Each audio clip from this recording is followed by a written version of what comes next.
Let's start. Hello everyone, good evening. My name is Tejas. You are here today on the eighth episode of our Biochar series, jointly organized by Shekru Foundation and 2.0 Farms. Shekru TV is an online extension of Shekru Foundation. Shekru has done over 1100 sessions with various stakeholders so far in Marathi and have just started in Hindi and English. Goal of Shekru with these sessions is to present objective, contextual, and timely knowledge for the benefit of farmers and the larger ecosystem. This is a no fee, no registration series, and with Biochar, we have done 7 episodes so far where we have touched the basics of biochar and covered a few stakeholders already come in and show us what they are working on and take us into the biochar worlds. So this week, we have a very young and energetic team from ground up. We have Rhea Dabriwala and Dr. Tony Manoj from ground up. Rhea is the co-founder and CEO of ground up, and Dr. Tony Manoj is the program manager at Agronomy.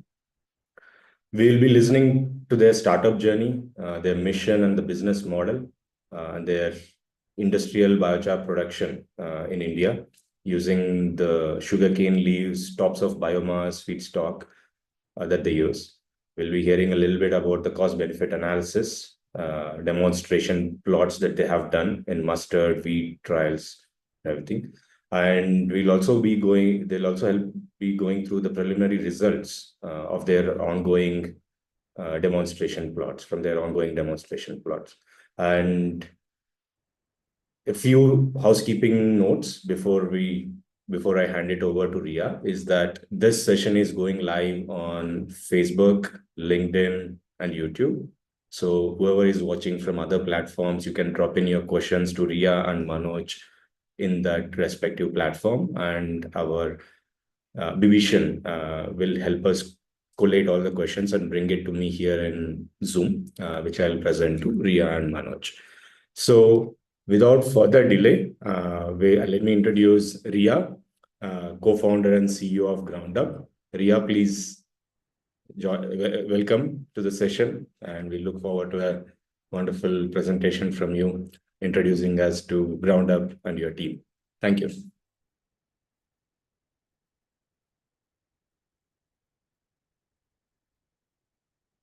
Rhea, can you unmute yourself? I think Rhea has got some connection issues. We'll just wait for her to rejoin. Oh. Yeah, we're just waiting for her. Just give her 10 seconds. Sure. Yeah.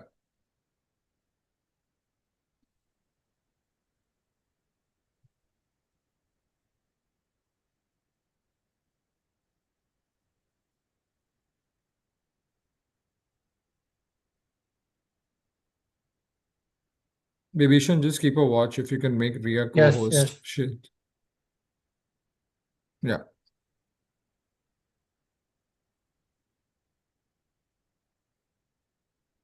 Everyone, we're just waiting for Rhea to join in. She's got some connection issues. It looks like she was here 5 minutes ago. I think she is facing some technical issues. Okay. I've just written her a note, actually. Anand, would you like to maybe give a sentence or two about Shekru and the rationale behind doing these sessions on behalf of Shekru till Rhea joins? Yeah, I think what we saw some gaps in extension when we started this. We started this during COVID when people were all housebound and institutions were finding it difficult. Institutions, when I mean Krishi Vigyan Kendras, these are agriculture extension institutions that were finding it difficult to go at their farmers. So we kind of enabled them to reach them through Zoom sessions during COVID. This was back in 2020. And then we felt that there are a lot of gaps that existing stakeholders may not be able to fill that when it comes to technology, when it comes to new developments, when it comes to innovations, because they have their hands full in what they're doing already on their field. We felt that there were some gaps in agriculture extension. So that is what we felt there was a role for Shekru even after COVID ended and everybody was free to move around. On ground demonstrations and sessions and meetings and events all started back. We felt that there was still a need for this way of reaching farmers as well, and especially when it is there in YouTube, Facebook, and LinkedIn for perpetuity. So we do this in Zoom, and then it goes to all those places that are there. People want to watch it later, they can, or whenever they can, from wherever they can. So we felt there was value in it. We felt there was value in doing deep dives. We felt value in going in detail in some of the topics where people would like to know detail, and that was missing, and especially in their native language. That's why we chose Marathi, because we are based in Maharashtra.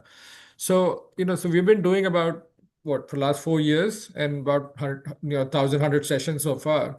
So we do see a long tail where people access this content. We do see a lot of interest in the follow-up we receive. So that is what keeps us going. And people want to know the details. People want to do the right thing. So it's important for us also that we also present all the good and very good stakeholders out there who are doing good work, and maybe their voice is not heard, or maybe in the hype that is there out there, it gets lost. There's a lot of hype around technology and innovation, and that is why we feel also what we do, which is to look at it very objectively and not have an agenda of selling any product or service, plays a very important role. So Shekru's goal is to present the information objectively. We ask critical questions. We don't have any bias. We don't have anything to sell. So that is what I feel is needed in today's hyped up place out there. So that is what the role we see. And we find partners like you, Tejas, that are passionate about certain areas like biochar, that needs a lot of awareness at this point, because it's new and it has so much good uses that we are also eager to do when we find stakeholders like you. And we really want to do this in Hindi. We want to do this in other native languages, so it reaches a wider audience. So that is why what we do. And we're so excited to see new energy that keeps us going, especially people like startups like Ground Up. So just waiting on Rhea now. Let's see what she says. I've asked her to join from the phone. Rhea, if you're there on the phone, you can if you've already joined, then just raise Yeah, your hand here, so then we can make you a co-host. Yeah, Tony. if Rhea is going to join me, I'll just continue, pick up from here. Okay, you want to start? Yeah, I'll start. Whenever she joins, I'll hand over to her. Yeah, that's good. Go ahead and Yeah, start then. Yeah. yeah. Hello, good evening to everyone. I'm Tony Manoj. I'm a program manager for the agronomy, working at Ground Up. So I was looking after the agronomy field demonstrations. So apart from that, I would like to give you a quick overview of what exactly Ground Up is doing. So we are the startup which was established in 2023, early 2023, and we are completely specialized into industrial scale biochar production. So our main aim was to deliver the biochar and put the biochar into the hands of the farmers by the 2030. So we are still in the a kind of phase like in the developing phase. So we are about to come up with one of the plant that's a completely industrial grade plant. So we are going to produce the biochar using that particular equipment.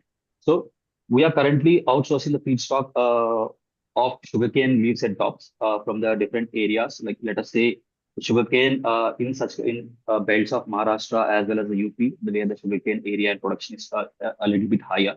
So we outsourced a good amount of feedstock and we have stored it in place and we are ready for the start the production of the biochar at an industrial scale.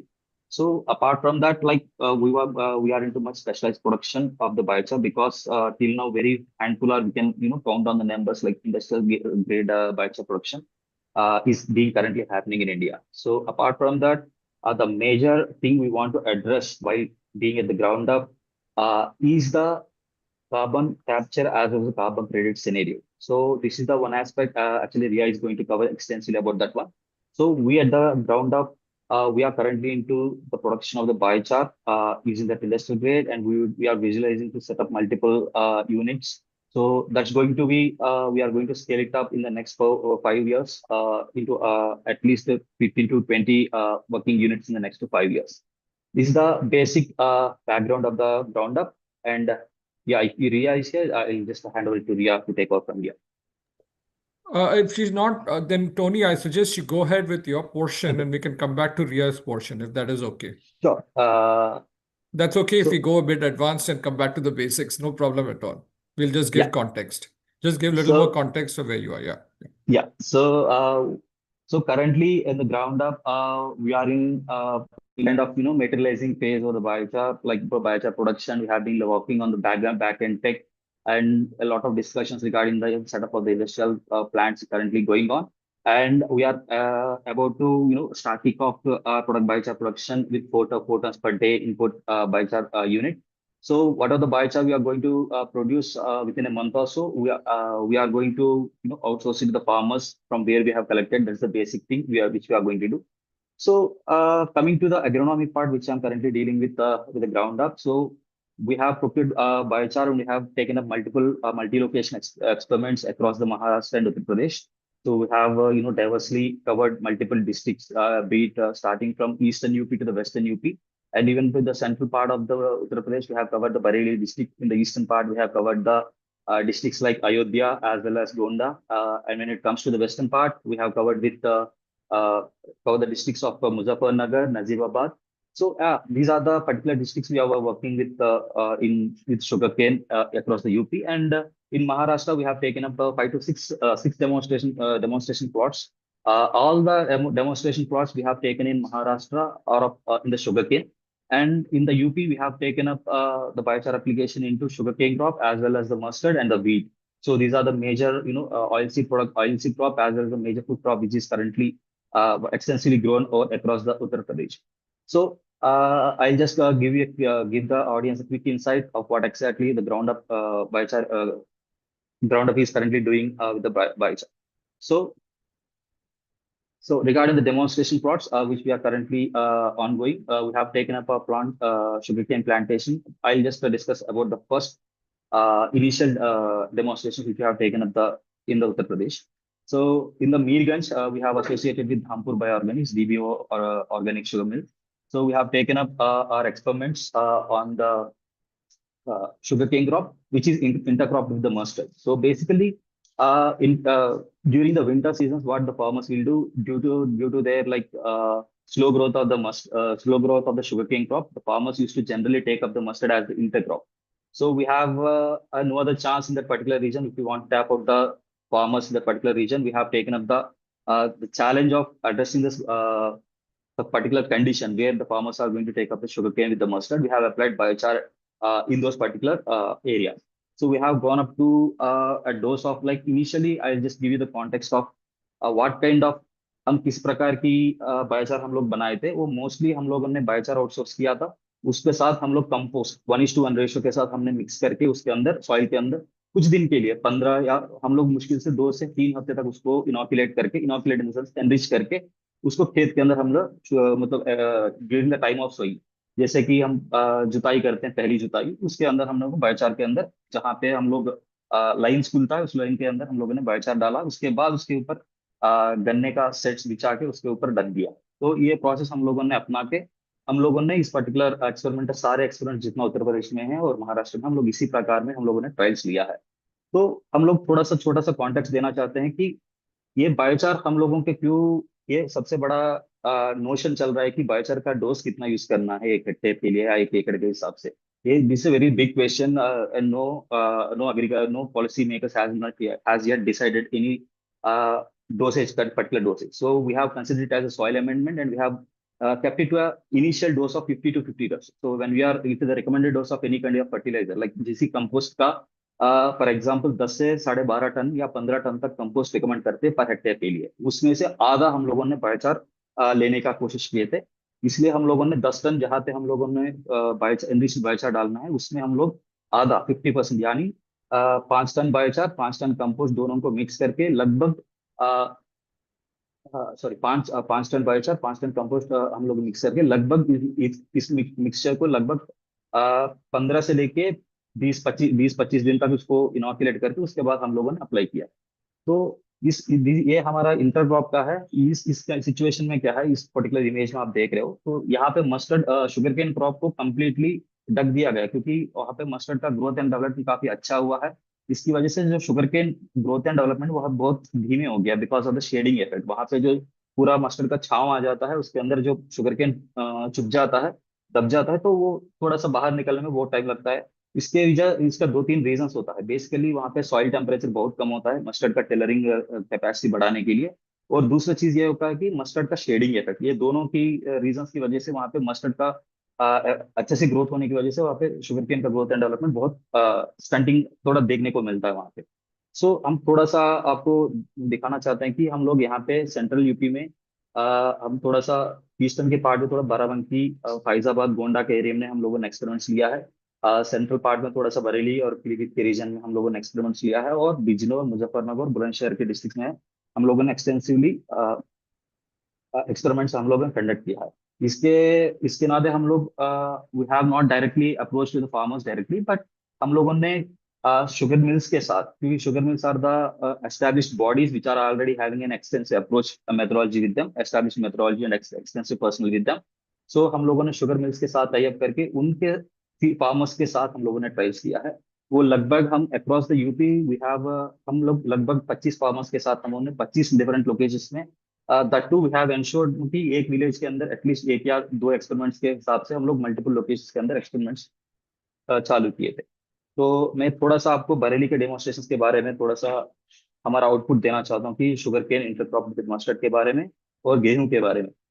तो initially वहाँ की soil status की हम बात करेंगे। वहाँ की हम लोगों ने मल्टीपल जहाँ जहाँ ट्रायल लगाए हैं वहाँ की इनिशियल सॉइल सैंपल, जब खेत की जुताई होने से पहले ही जो साइट हमने आइडेंटिफाई किया है उसके अंदर हमने सॉइल ऑर्गेनिक कार्बन का testing as well as pH का और बेसिक माइक्रोन्यूट्रिएंट अवेलेबिलिटी और as well as the NPK availability का हम लोगों ने टेस्टिंग किया है। तो वहाँ की एरियाज में ऑन एन एवरेज वहाँ की ऑर्गेनिक कार्बन कंटेंट 0.40 के आसपास आया है, which falls in the less middle range, middle से भी नीचे ही है। So that's just above the lower scale and just below the medium range. So the soil pH वहाँ का average soil pH जो almost 7 का है, which is almost neutral. So and most of the most basic thing is in the particular fertile region over the Gangetic plains, we call it the Indo-Gangetic plains. वहाँ पे क्या होता है कि पानी की अवेलेबिलिटी बहुत साल भर रहता है कि even in the summers also the farmers used to get the moisture availability through tanks or the canals or the river flow. सो इसके नाते वहां पे क्या है कि फार्मर्स ऑलमोस्ट राइस, राइस के बाद लेट अस से हम क्रॉपिंग सिस्टम की बात करेंगे, rice, rice followed by wheat, wheat followed by थोड़ा सा जो पीरियड रह जाता है मार्च अप्रैल में जब गेहूं कटता है उसके बाद थोड़ा सा टाइम मिलता है जून जुलाई में जब चावल बोआते हैं, उससे पहले चावल की रोपाई करते हैं उससे पहले थोड़ा सा जो टाइम विंडो 45 दिन 60 दिन का मिल जाता है उसके अंदर मोस्टली मूंग को लेते हैं किसान, जो शॉर्ट ड्यूरेशन मूंग को लेते हैं। इसके नाते हम एक एक एक ऐसा कह सकते हैं कि वहाँ की सॉइल्स मोस्टली न्यूट्रिएंट एग्जॉस्ट हो जाता है क्योंकि मल्टीपल क्रॉप्स ले लेते हैं सेम पीस ऑफ लैंड में। तो हम शुगर केन भी देखेंगे कि वहाँ पे एक साल की क्रॉप लेते हैं मोस्टली। सो उसके नाते हम देखेंगे कि वहाँ की सॉइल के अंदर न्यूट्रिएंट डेफिशिएंसी काफी है। तो दस वाइल हम लोग बहुत टेस्ट मतलब हमारा इनहाउस टेस्टिंग और हम लोगों ने आउटसोर्स किया है यूनिवर्सिटी के साथ, GB Pant university of agriculture and technology Uttarakhand के साथ हम लोगों ने कुछ सॉइल सैंपल्स का भी टेस्टिंग करवाए थे। हम लोगों ने जो रिपोर्ट में हम फाइंड किए थे कि what was the soil nutrient status that was very very low, not exactly कुछ होता है कि हम लोगों को नोशन होता है कि फार्मर्स सॉइल टेस्टिंग नहीं करवाते हैं फिर भी कहते हैं कि हमारा सॉइल में नाइट्रोजन अच्छा है, फॉस्फोरस अच्छा है, हम लोग ये डालने की जरूरत नहीं, आप थोड़ा सा हम डालते हैं। लेकिन जब किसान की बात आती है कि किसान जितना यूज करने के लिए बोलता है कि उससे थोड़ा ज्यादा डोसेस में यूज करते हैं, but ultimately taking up more number of crops in same piece of and over that particular year that's going to impact the not soil nutrient status. So with this context, I'll just move forward and present my results at the sugarcane demonstration first. So हम लोगों ने identify किया है sugarcane की जो germination rate, initial germination rate. हम लोगों ने पहला कॉन्टेक्स्ट देना चाहता हूँ कि हम लोगों ने बायोचार के साथ क्या क्या ट्रीटमेंट्स हम लोगों ने बनाया।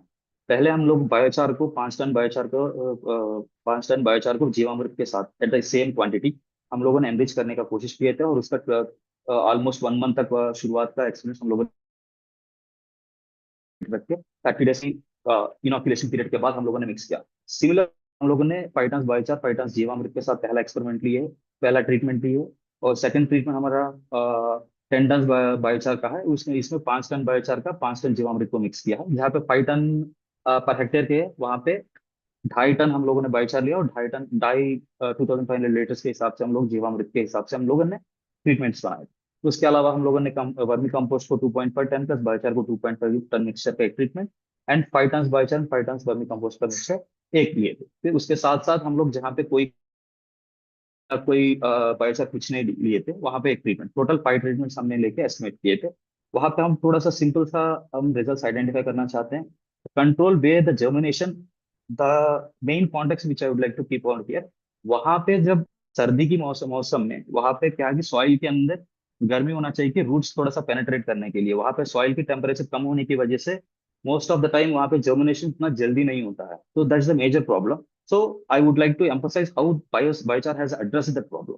So we can see where the control, where the biochar or vermicompost was not applied, the control, the germination percentage during the initial 30, 60, and 90 days, it was almost around touching between 30 to 40% only.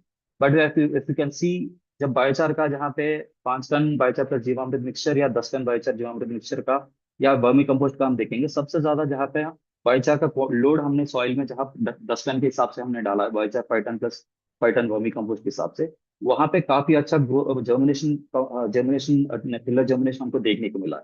So the reason यहाँ पे हम ये कह सकते हैं कि biochar हम soil के अंदर ऐड करने के बाद soil conditioner which is regulating the soil temperature, वहां की जो मिट्टी का तापमान को बायोचार रेगुलेट करने में बहुत काम मदद कर रहे हैं। तो दो तरीका होता है कि जब ऐसा भी कह सकते हैं कि जब बाहर ठंड होता है सॉइल की, सॉइल की जो टेम्परेचर है वो गर्म होता है, और सॉइल का टेम्परेचर जब ठंडा होता है, बाहर का जब गर्मी होता है, ये बहुत साइंस से सब जानते हैं। बट वो जो टेम्परेचर लेवल है वो क्रॉप को सस्टेन करने के लिए, क्रॉप जर्मिनेशन के लिए सस्टेन के लिए कैसे हम लोग इंप्रूव कर सकते हैं, वहां पे बायोचार का देखने को मिल रहा है। जैसे कि हम कंट्रोल, वहां पे हम लिटरली देख सकते हैं कि इनिशियल 30 से 30 डेज में हम कह सकते हैं इसके अंदर मस्टर्ड का भी इंटरक्रॉप है, फिर भी वहां का जो जर्मिनेशन रेट है with the sugar cane, even having a competition along with the mustard, the germination of the sugarcane sustain really well when it compares to the control. Similarly, जहाँ पे 5 टन डाला है वहाँ पे we have got almost 70 to 75% of germination at 90 days, and almost uh, around 75 to 90, 80% of the germination during the 90 days, which we can see from this chart. So moving further, so this is the one of the main parameter which we are, the current crop stage in the Uttar Pradesh is almost around 180 to 200 days. So the multiple experiments are like, taken up 30 days earlier, at 30 days interval. So most of the experiments which are at 210 days, and few of our experiments are 120 days. So what are the results which are presenting here are across the, average values across the multi-location style locations which we are taken up in across the Uttar Pradesh. So we can see the tiller ratio. So the tiller development ratio with the biochar application, the one surprising thing which we have found is that the control is having a better tiller ratio. Tiller ratio in the sense, I just let me give you a little bit of context. तो tiller ratio ये होता है कि जो 60 या 90 दिन के, हम लोगों ने 90 दिन के एरिया मार्क लिया, उसको मदर शूट्स बोलते हैं। उस मदर शूट से जो एस्टैब्लिश्ड शूट होता है, वहां से हमको टिलर निकलने लगता है, वहां पे रैपिड ग्रोथ ऑफ टिलर्स होता है during the crop growth and development. जो मदर शूट एस्टैब्लिश शूट होता है उसको धीरे धीरे वो साल मतलब टाइम के हिसाब से वो क्लम्प बन जाता है, क्लम्प के अंदर नंबर ऑफ टिलर्स बन जाते हैं। सो हम लोगों ने जितना आइडेंटिफाई किए हैं, वहां पे 90 डेज को जो मदर शूट से वहां से कितना नंबर ऑफ टिलर्स बढ़ रहा है वो हम काउंट कर रहे हैं, वो that itself refers to the tiller ratio. क्योंकि tiller ratio in the sense हम लोगों ने एक लाइन में 100 आइस साल, मतलब 10 आइस डाले हैं, आइस यानी शुगर केन सेट्स डाले हैं, उसके अंदर 10 आइस है। तो हम लोग 10 मीटर्स में हम लोग को 10 आइस आया है। तो अल्टीमेटली वहां पे 10 प्लांट जर्मिनेट होना है, तो 10 प्लांट जर्मिनेट हो 100% जर्मिनेशन होता है। वहां से एक्स्ट्रा कितना टिलर्स निकल रहा है वो हमारा टिलर रेशियो होता है basically.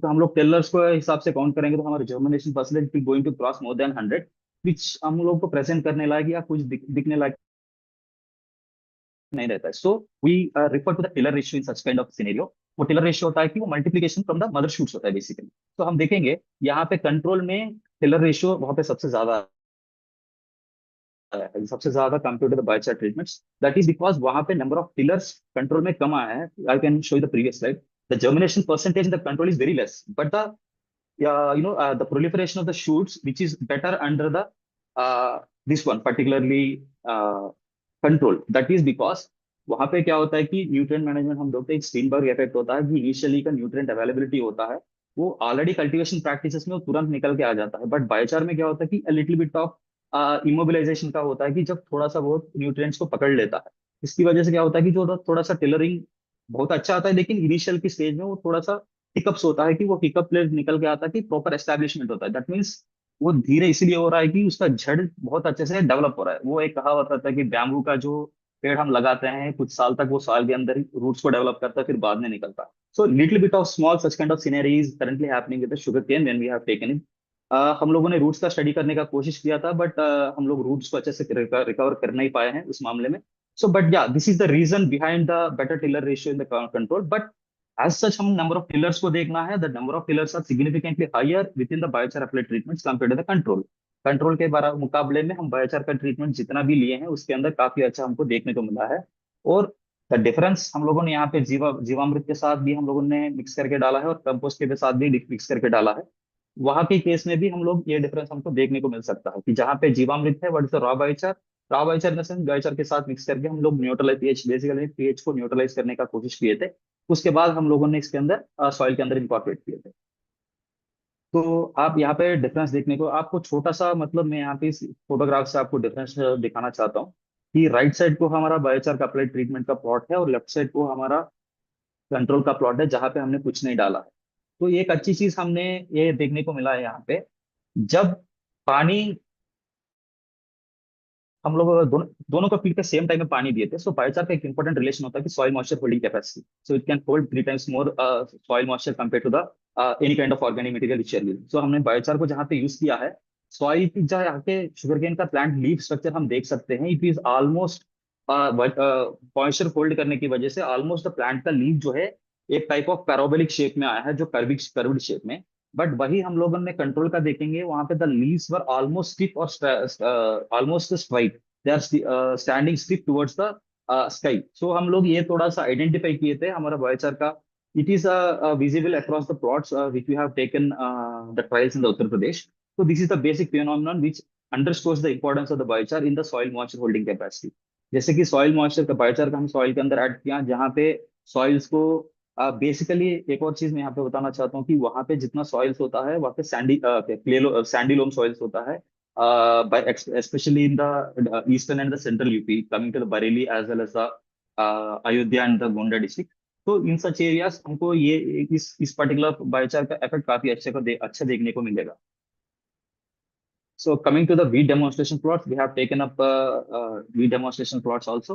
For the wheat demonstration, we have applied almost similar terms like we have, coming to the mustard demonstration plot, we have taken two different treatments. One with the 5 tons with the GMAP, because we have taken it in the interaction, as an intercrop with the sugarcane. We have only measured and produced the results of 5 tons per hectare only, even though we have taken the results of the 10 tons per hectare। या we were much eager to share our results with the 5 tons per hectare। तो जहाँ पे हम लोग 5 tons per hectare का जो sugar केन और intercrop mustard में डाला है, वहाँ के रिजल्ट्स हम लोगों ने यहाँ पे प्रेजेंट पेश कर रहे हैं। तो यहाँ का मस्टर्ड का यील्ड हम लोगों ने यहाँ पे दिखाना चाहते हैं।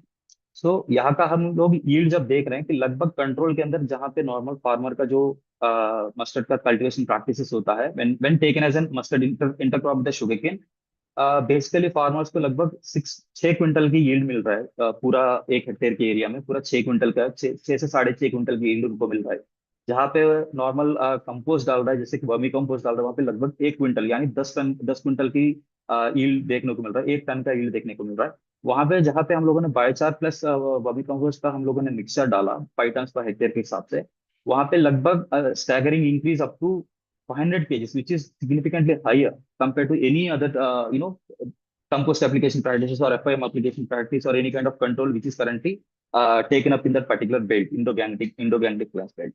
So वहां पे हमको लगभग 133% increase in the yield हमको देखने को मिला है। It is like quite surprising, even the farmers are flocking out to वहां पे farmers मतलब वहां पे खुद इंटरेस्ट दिखा के वहां पे खेत को विजिट करने वहां पे आ रहा है, especially in the Bareilly district in the Meerganj area where we have found very astounding results in the terms of yield and economics। So according to this, I'll also share the master demonstration result economics।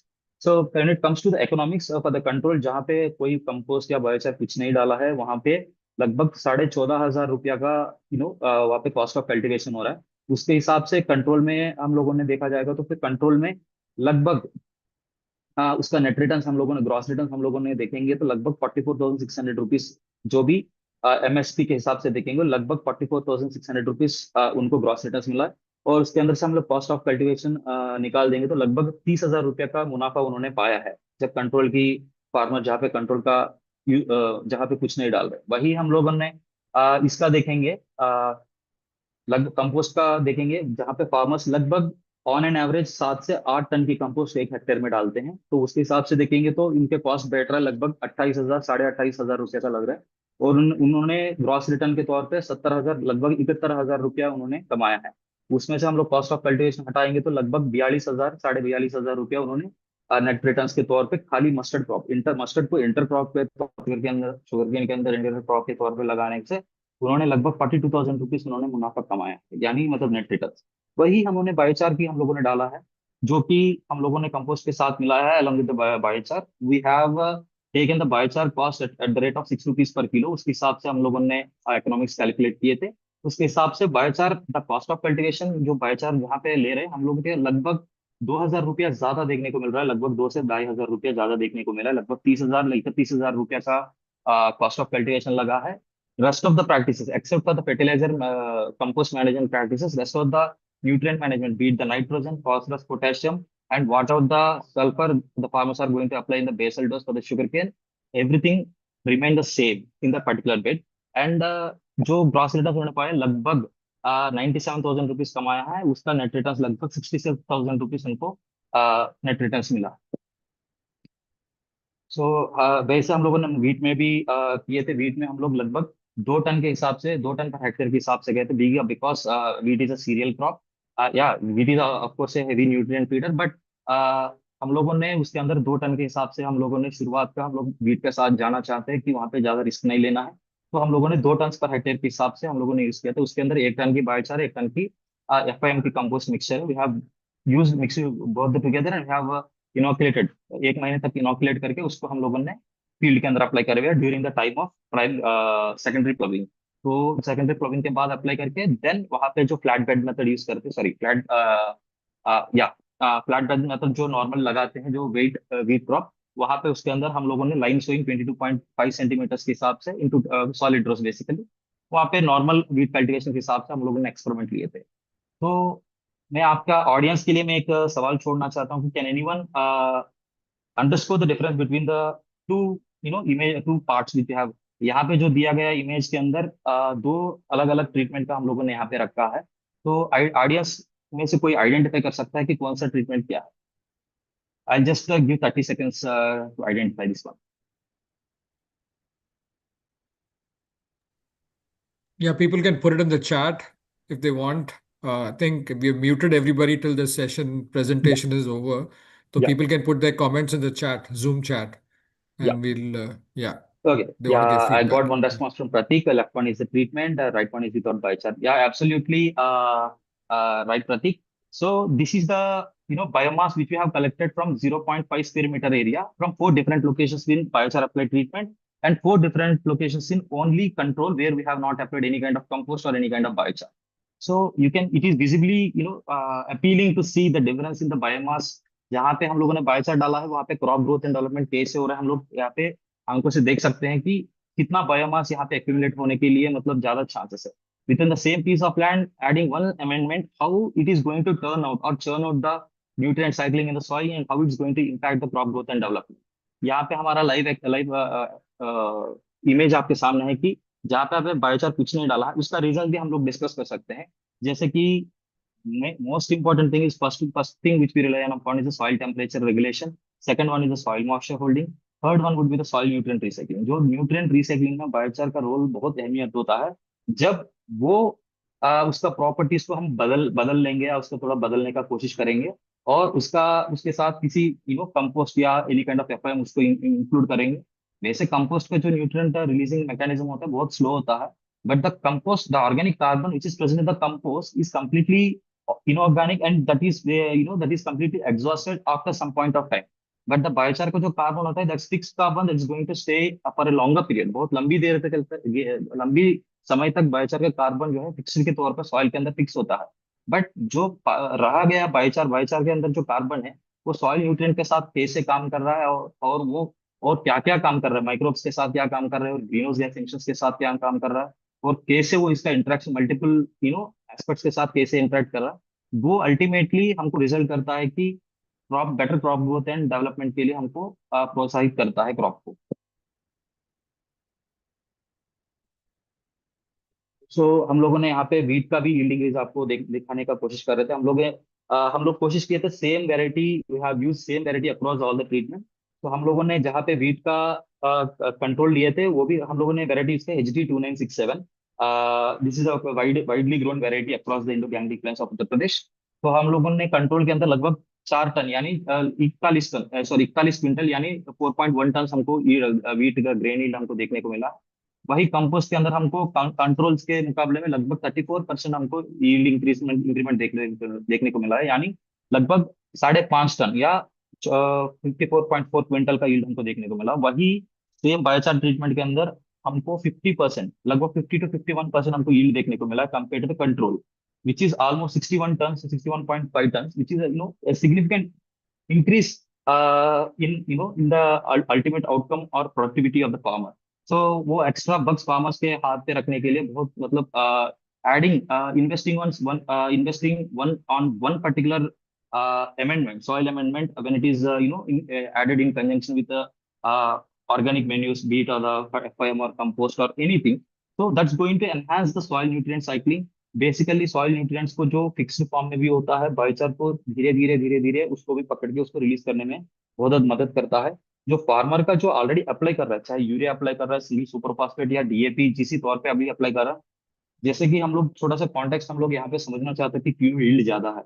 जैसे कि farmer को wheat के अंदर 120 kg nitrogen, 60 kg phosphorus और 40 kg का potassium apply करने के लिए रिकमेंड करते हैं उस पर्टिकुलर बेल्ट में। सो वहां पे फार्मर्स क्या करते हैं कि 120 से ज्यादा, थोड़ा ज्यादा है, 150 kg तक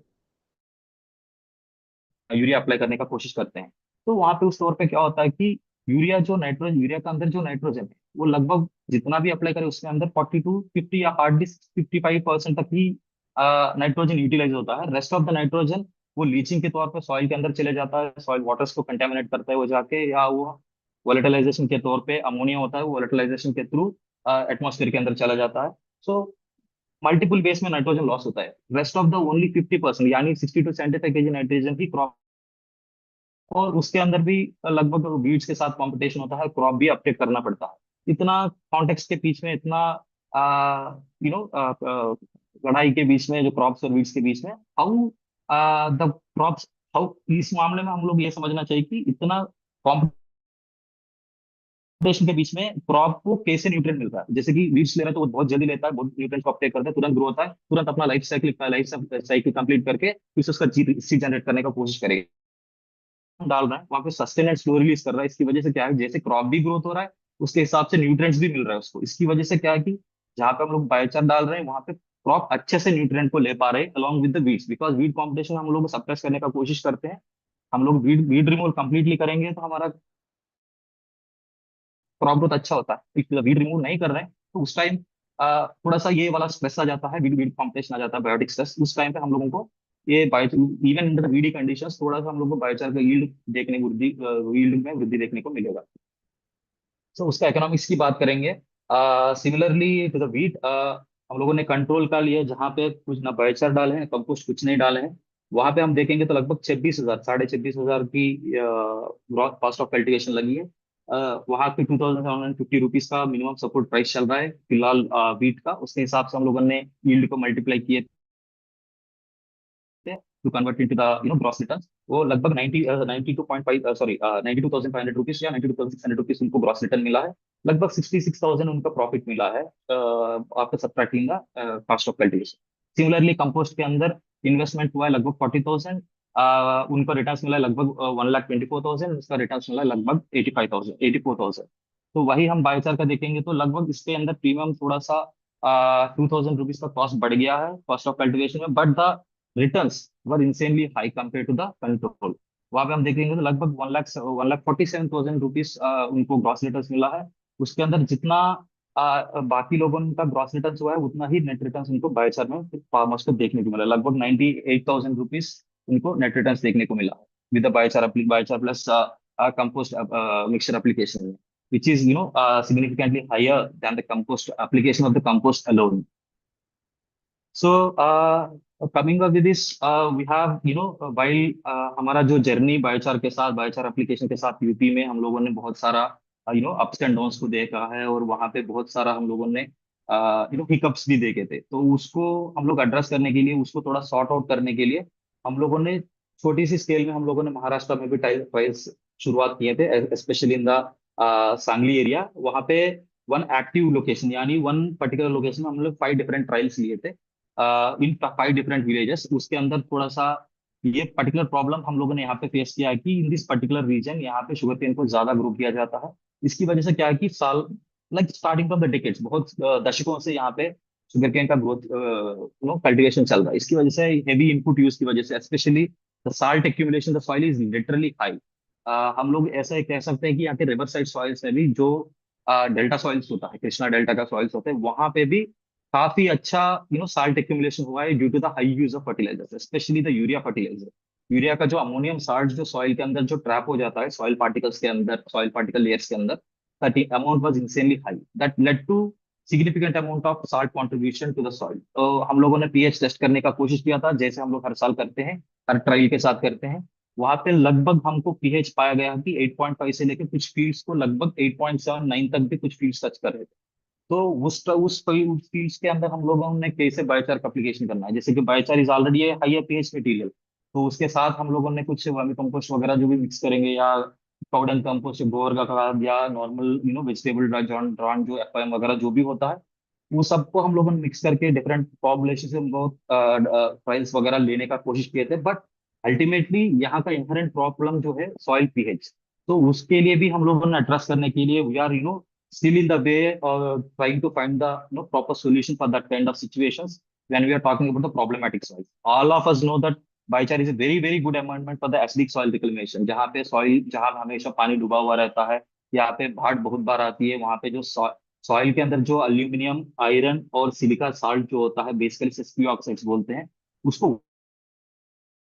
वॉश आउट कर देता है वाटर। इसकी वजह से सॉइल के अंदर जो पीएच है वहां पे घट जाता है, जहाँ पे फ्रीक्वेंटली जो फ्लड्स आता है। तो उस टाइप ऑफ सॉइल्स के अंदर हमारा बायोचार या लाइम, जिप्सम, डोलोमाइट वगैरह जो भी सॉइल है, नेचुरल सॉइल अमेंडमेंट्स हम लोग यूज करके उसको रिकमेंड कर सकते हैं। Biochar is also very good amendment for the acidic soils, but when we talk about the alkaline soils, that's a very big upfront question in front of the agriculture community, how to address biochar. ये sustainable material है, तो उसको हम किस तरह, किस प्रकार, किस तरह के हम लोगों ने अल्कलाइन सॉइल्स में अंदर यूज करके उसको कैसे रिकलमेट करेंगे, और how we want to make those kind of soils are also suitable for the cultivation, or how to make their the production in that sustainable। इस चीज पे हम लोग फोकस करके उसको एड्रेस करने के लिए हम शुगर केन के साथ थोड़ा सा हमारा पोर्टफोलियो, क्रॉप पोर्टफोलियो को डाइवर्सिफाई करना चाहते हैं, खास करके ग्रेप्स के अंदर।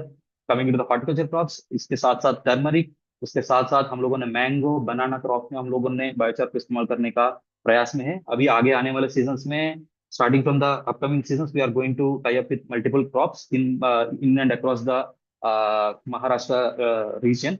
सो ये बहुत taking up such kind of crop demonstrations हमको बहुत अच्छा सीखने को मिला है। और इसका रिजल्ट्स के तौर पे, तो इसके रिजल्ट्स और कल्टीवेशन प्रैक्टिस और इसका मैनेजमेंट प्रैक्टिस के हिसाब से हम लोगों को काफी अच्छा मतलब एक्सपोजर मिला कि हम इसको आगे कैसे ले सकते हैं। So the basic thing which we want to address, currently we are working or key learning from our demonstrations की application quantity, कितना हमको अप्लाई करना है। अप्लाइंग एनीथिंग, जो भी अप्लाई कर रहे हैं वो डोज से ज्यादा अप्लाई करेंगे वो हानिकारक होता है, चाहे बायोचार हो या vermi compost, any type anything, वो किसी ना किसी प्रकार में हमको नुकसान पहुंचा जाता है कि फसल को नुकसान पहुंचाता है। उसके अलावा हम सेकंड फोकस करेंगे soil condition. Soil conditions, how biochar, biochar soil condition, चाहे सॉइल की मिट्टी को हो, या सॉइल के अंदर जो फैला हुआ नाइट्रोजन, माइक्रोब्स, इसके अलावा soil micro nutrients, micro nutrients के ऊपर कैसे बायोचार का असर पड़ रहा है।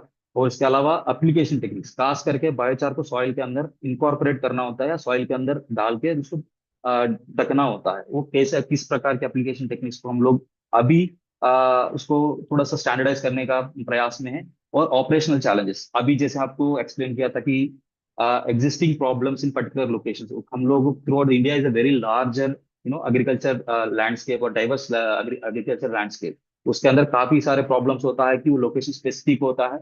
उसके हिसाब से हम लोग बायोचार को कैसे टेलर कर सकते हैं, कैसे टेलर करके उस पर्टिकुलर प्रॉब्लम को हम लोग एड्रेस करने का कोशिश कर सकते हैं।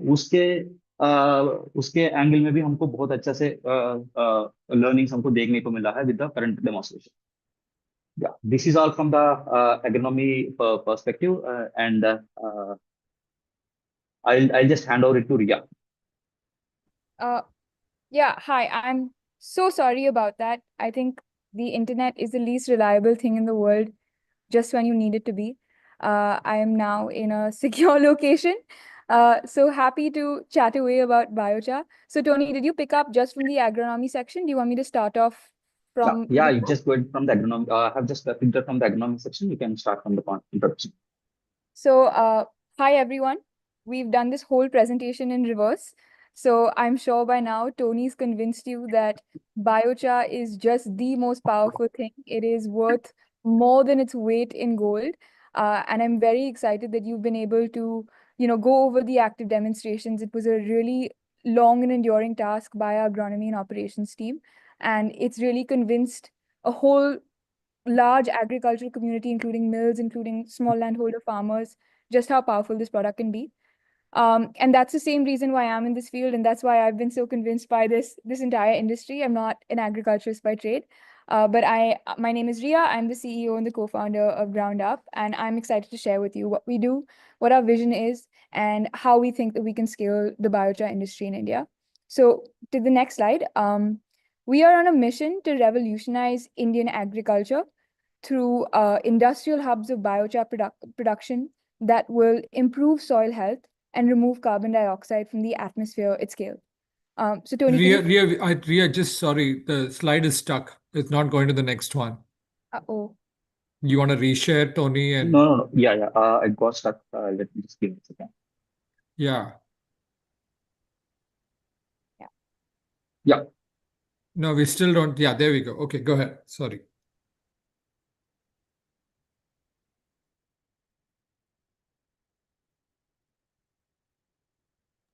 Ria, go ahead. Yeah, awesome. So, so we are on a mission to revolutionize Indian agriculture through industrial hubs of biochar production, soil health, and carbon removal. And yeah, moving on to the next slide on exactly what it is that we do. So for agricultural organizations who want to improve soil health, increase yields, and provide sustainable residue management, GroundUp has developed a scalable approach to biochar production that transforms agricultural residues into soil amendment products rich in organic carbon and acting as a permanent carbon sink when applied to agricultural soils correctly. So our process combines agricultural residues with efficient pyrolysis technology, creating hubs of industrial biochar production that engage local communities, improve soil health, increase crop yields, and permanently remove CO2 from the atmosphere. Our vision, if you see the next slide, is making biochar accessible and affordable to every Indian farmer by 2040. And for everyone who's been much more experienced in this field than I am, just how much opportunity there is, just how much scale there is yet to be achieved. And this is a vision that we at Ground Up wholeheartedly believe in. So setting up millions and millions of tons per day of biochar production is completely within our development horizon, and we see this as a very long and enduring process, but one that will be greatly beneficial to the entire agriculture community. And moving on to the next slide about what our approach is to unlocking scale in India. So you've heard from different biochar producers across this series, and even going on, you'll see that there are many different types of producers around the world who have different approaches. What we believe makes us unique is 4 main points: feedstock selection, our collaboration with industrial partners, specialized application protocols, and a technology agnostic approach. So looking at feedstock selection, we aim to utilize third generation or on-field residues for biochar production across different crops and regions in India. These are residues that are typically burnt on the field or seen or viewed by farmers as having little to no value. We try not to use the word waste at Ground Up, because I think when you use the word waste, you imply that it has little to no further value. But what we are doing is taking that residue and producing biochar, so definitely can't be waste. Next, looking at our industrial partners, approaching biochar production as a startup and approaching biochar production through the lens of an industrial partner has really shaped the vision that we have. When we looked at it as setting up smaller projects and on a project by project approach, we realized that we would never be able to satiate the demand that the Indian agricultural community has and never be able to scale impact. So we started looking at it through a different lens. We started looking at it through an engineering and industrial lens, which led us to large-scale pyrolysis technology. And second, we started looking at distribution and biomass. And even there, we're looking at agricultural industrial partners, the likes of mills, the likes of food processing companies, who have centralized sources of biomass supply, and second, have streamlined biochar distribution channels. Combining this with state-of-the-art pyrolysis equipment in industrial facilities, we hope to ensure the short-term success and the long-term stability of project deployment. Third, looking at specialized application protocol.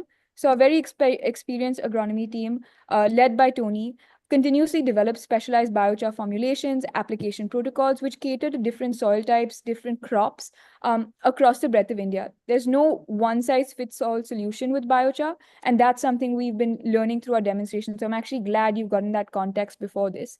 And even with the product itself, there is so much further development that we can do in co-application with different existing fertilizer products, enrichment with microbes, with liquid fertilizers, and different enrichment techniques that makes the product usable to the farmer. So it's one thing to make it accessible and affordable, but at the root of it, it needs to be a very superior product that instantly shows farmers the benefits of, one, employing a sustainable residue management approach, and two, integrating biochar into their traditional fertilizer mix.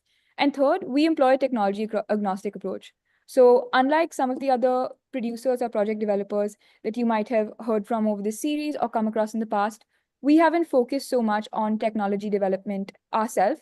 Rather, because if we look at the Indian current state of pyrolysis technology providers, there's no off-the-shelf solution that exists. So we've developed significant engineering capabilities in-house, combining pyrolysis engineering, chemical engineering, mechanical engineering, even farm equipment engineering, to work with these solution providers, whether they be Indian, whether they be European or international providers, to customize their solution to the specific feedstock context. And second, looking at the surrounding equipments, the enrichment techniques, bring in a level of high technology standardization that allows us to replicate these products across the board with a very low turnaround time and a very high efficiency.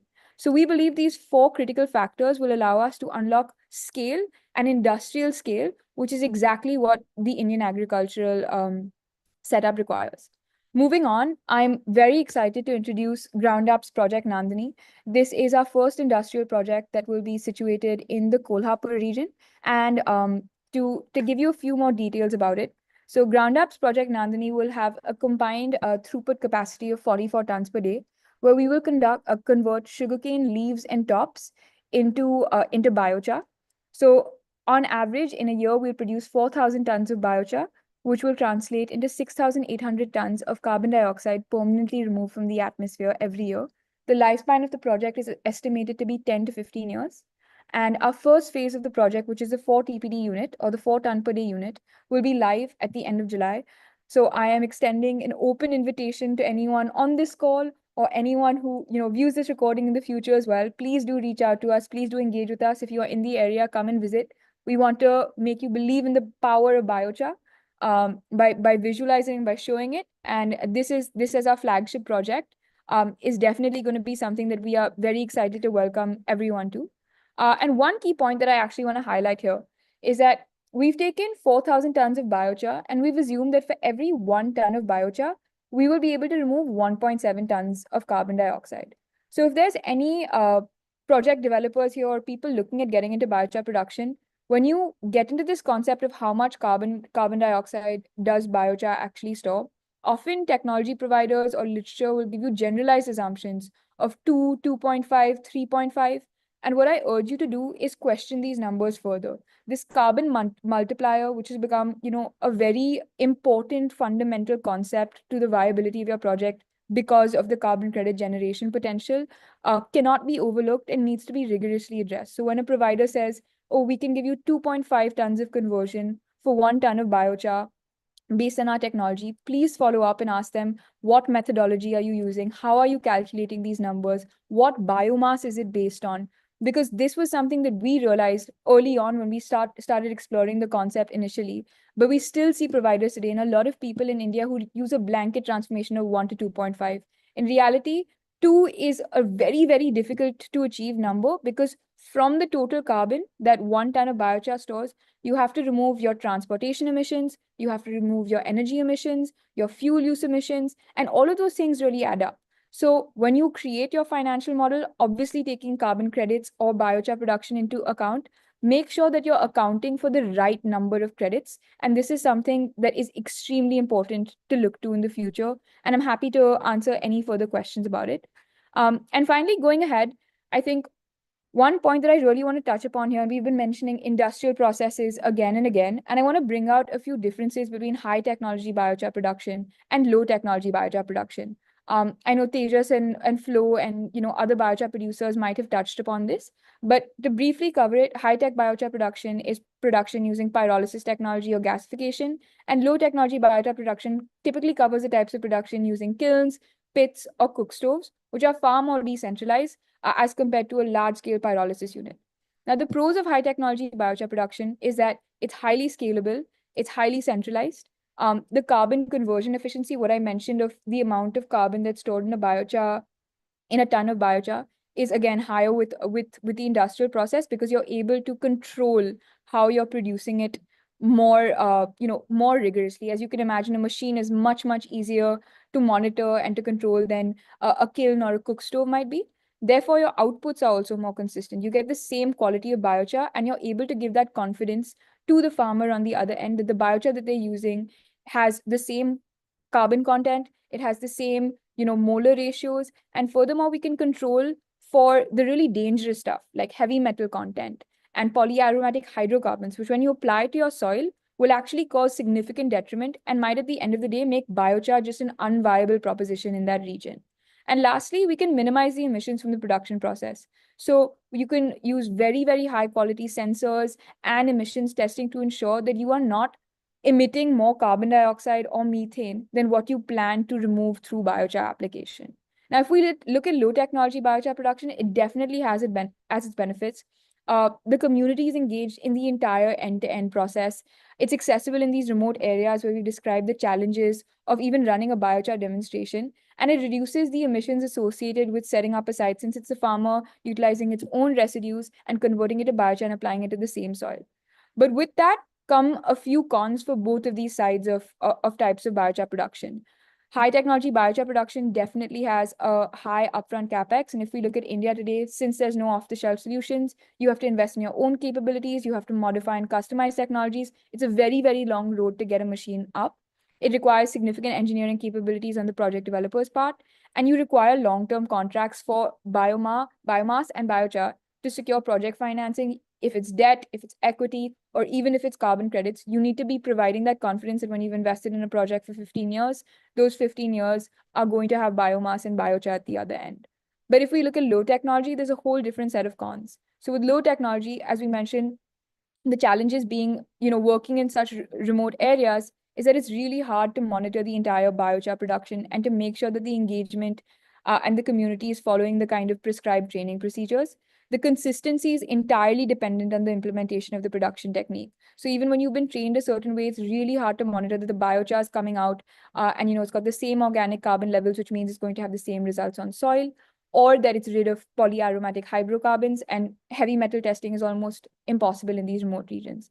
And lastly, the operational challenges of mobilizing across vast geographies at smaller scales means that, in the end, while there's an argument of which is a more scalable model, at ground up, we really do believe that the industrial approach is what is going to provide that scale. It's going to provide the opportunity to mix it into traditional fertilizer production, and it's going to allow biochar to be accessible and affordable to every Indian farmer. I know I've rushed through this a bit, so I'm happy to open up the floor to questions. And yeah, I'd be more than happy to answer any questions related to biochar production, related to carbon credit registration, or related to the demonstrations that we just mentioned. And I apologize again for the mismatched order, but I hope it was easy to follow now. And if you haven't, watch every other episode of the biochar series, and you'll be as much of an expert as we are. So yeah, with that, I think I'll hand over to Tejas and Anant. And yeah, thank you so much. Wonderful. Thanks, Rhea. Thanks, Tony.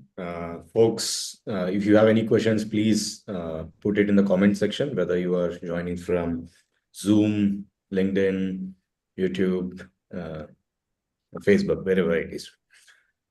I think we have one question that Pratik is asking on the chat board. What is the biomass to biochar conversion percentage for sugarcane trash or any other biomass that you have been experimenting with?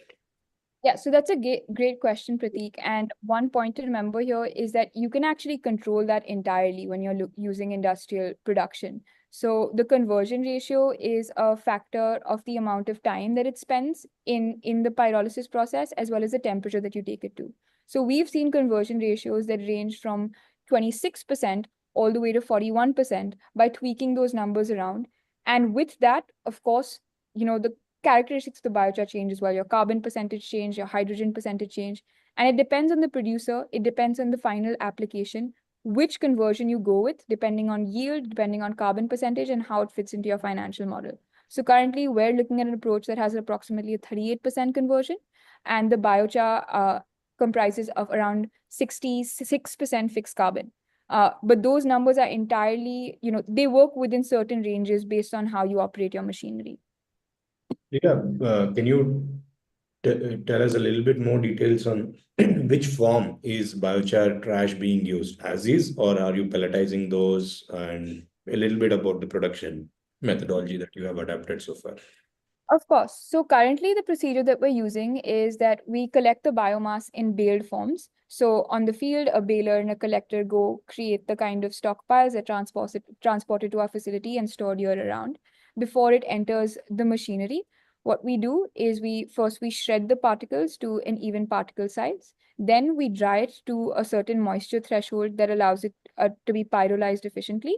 And then we pass it through our pyrolysis reactor. A key point to mention here is that pelletizing is actually a very, very significant cost. It's extremely challenging. It adds almost 30% to your biomass processing cost and sometimes can make your biochar product unviable.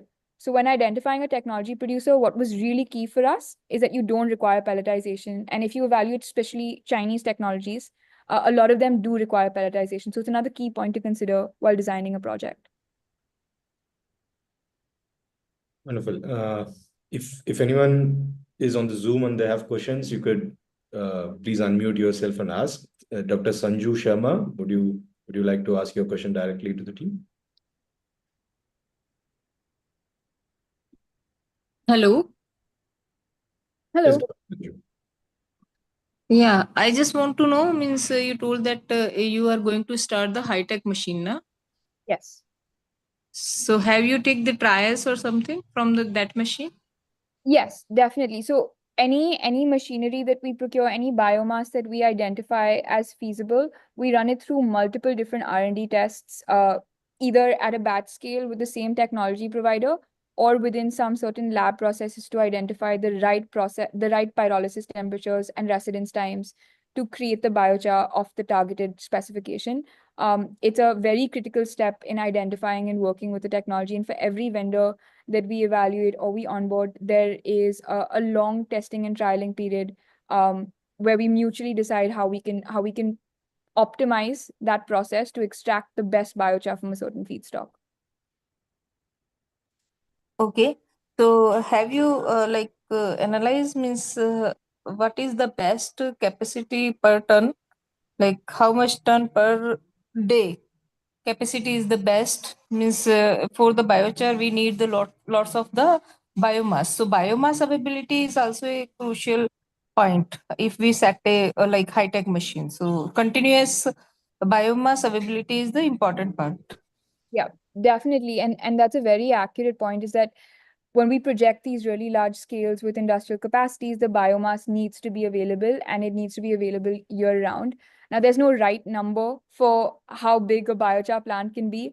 Ideally, we'd make 200 TPD or 300, 400, 500, like, places in South America are doing. But in India, given the small landholding size of farmers, and the low collection density of these residues, since it's still a new concept, it's hard to say that there's an ideal scale. We try and set up the maximum possible capacity while building in contingencies and making sure we have the right contracts in place.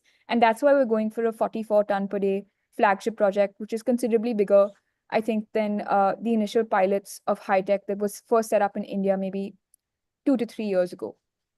Yeah. So 44 ton of biochar production or 44 ton of the biomass capacity? Biomass. 44 tons of Mhm. biomass with an approximately 30% conversion. So it's 13 to Okay. 14 tons of biochar per day. Okay. At that machine in the Kolhapur, right? Yes, Kolhapur. In between Kolhapur and Sangli. Okay. Okay. Okay. If we want to visit that machine, then it is possible?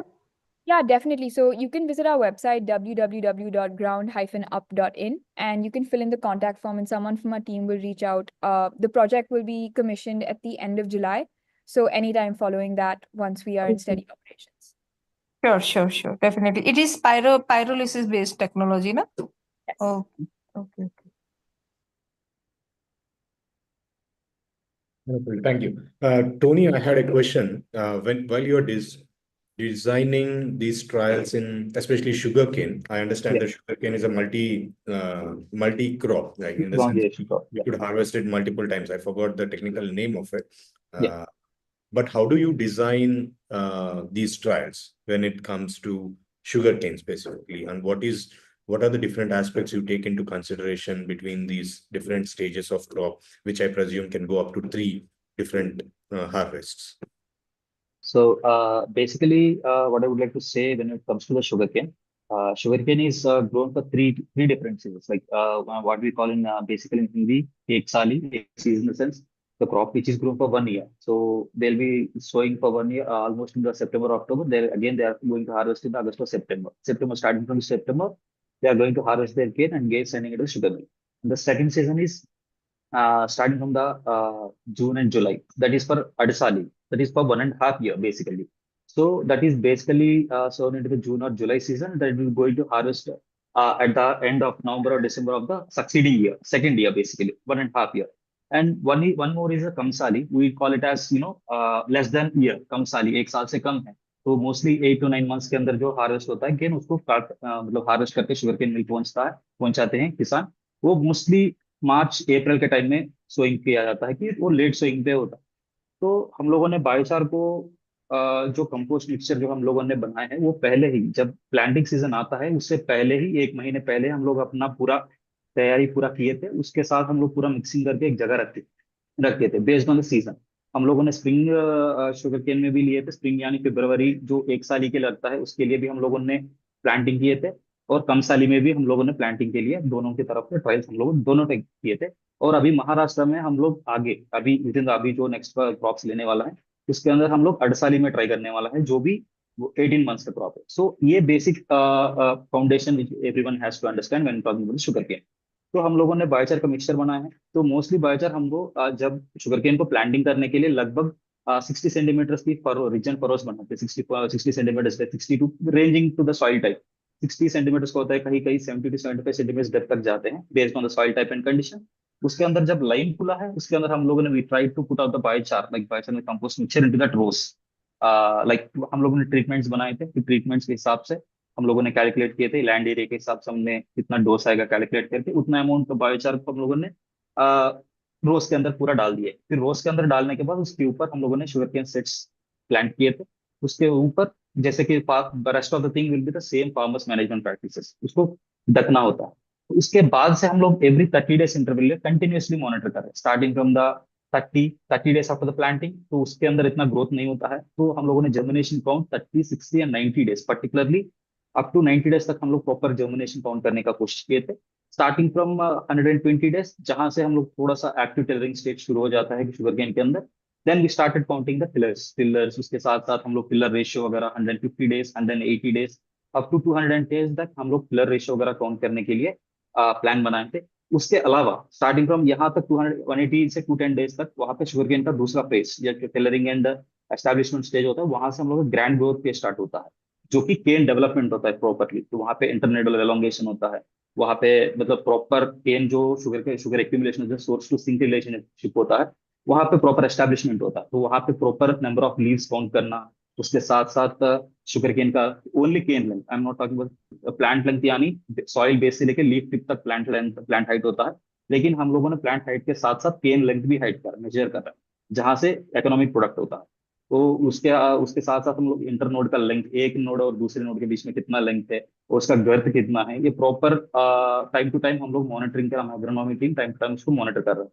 So overall holistically हम लोग देखेंगे, starting from planting to the harvest, harvest तक हम लोग ये proper monitoring हम लोग कर रहे हैं। जैसे नंबर ऑफ मिलेबल केन्स हो गया, जब क्लम्स बन जाता है, क्लम्स के अंदर नंबर ऑफ टेलर्स डेवलप होता है, लेकिन शूट्स तो आता रहता है based on, because sugar cane is a rapid vigorously growing crop. तो हम लोगों ने उसके अंदर ओनली इफेक्टिव टिलर्स, जो टिलर्स केन के अंदर कन्वर्ट किया, मतलब कन्वर्ट हुआ है, जो कि हम लोग नंबर ऑफ मिलेबल केन्स बोलते हैं, उसको भी हम लोग, this is the most economic, the most important critical yield attribute factor for the sugar cane. So इसको आइडेंटिफाई करके इस बेसिस पे हम लोगों ने पूरा हेक्टेयर बेसिस पे हम लोग यील्ड वगैरह निकाल के कैलकुलेट करने वाला है। और at the time of harvest वहां पे हम लोग ब्रिक्स रीडिंग, फिर शुगर कंटेंट, उसके साथ साथ सुक्रोज कंटेंट, टीएसएस कंटेंट, उसके अलावा हम लोग उनका प्रॉपर क्या commercial cane sugar CCS percent, CCS yield, और उसके अलावा केन शुगर कंटेंट भी हम लोग ये पूरा निकालने के लिए हमारा पूरा तैयारी में है अभी हम लोग। या इस प्रकार में हम लोग एंड टू एंड बायोचार डालने के बाद उसका क्या इफेक्ट है, proper set of management practices, beat most of SAUs, और we can say institute of sugarcane research Lucknow वाले, और Vasantdada sugarcane institute Pune के द्वारा जो भी मतलब सेट ऑफ गाइडलाइंस किया है, उसको सब लोग आउटसोर्स करके उसके अंदर जो best possible ways which are suitable for the biochar हम लोगों ने उसको अपनाया है। उसके बेसिस पे हम लोग पूरा तैयारी के साथ हम लोग बायोचार के अंदर टेस्ट कर रहे हैं। Makes sense. And I understand you guys are still early in the journey, but abhi tak, what is the extent of the application? You talked about application rate per hectare. Abhi Yeah. tak, what is the extent of the trials that is done, and how is it projected to increase, let's say in the next year? So currently we have onboarded almost 28 farmers into the sugarcane.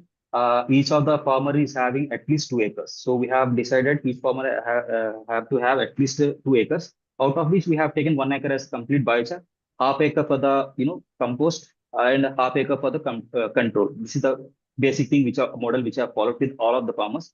So let us consider each and every farmer, each and every, yeah, we are also having some farmers who are having more than a hectare area, even more than 4 acres, or little bit higher, or nearby the 4 acres also.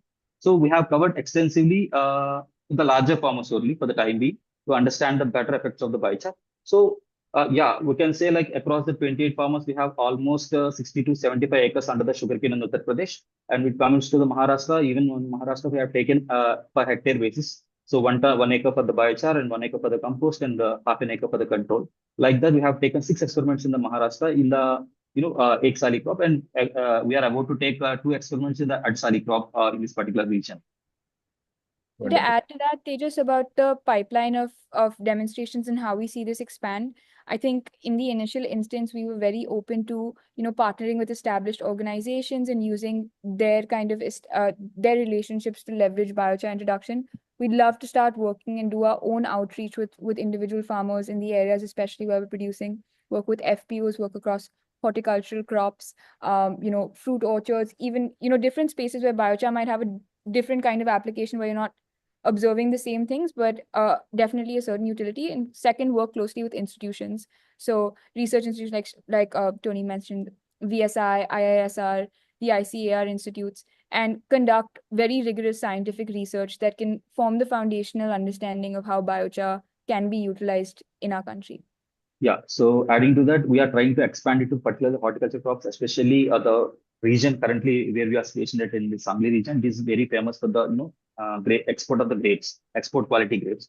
So we are trying to go for the biochar application to the grapes, already established canes, as well as the the farmers whomsoever like they are going to willing to take up the grape plantation. So we are going to identify those things. We are in the process of identifying those farmers. Apart from that, we are already in contact with some of the farmers who are already, taken up the, at least we have categorized the cane like early canes, like less than 5 years cane, 5 to mid-season canes, like 5 to 10 years or 12 years, and more than older age canes. So we are just figuring out how to approach the application methodology for the grapes.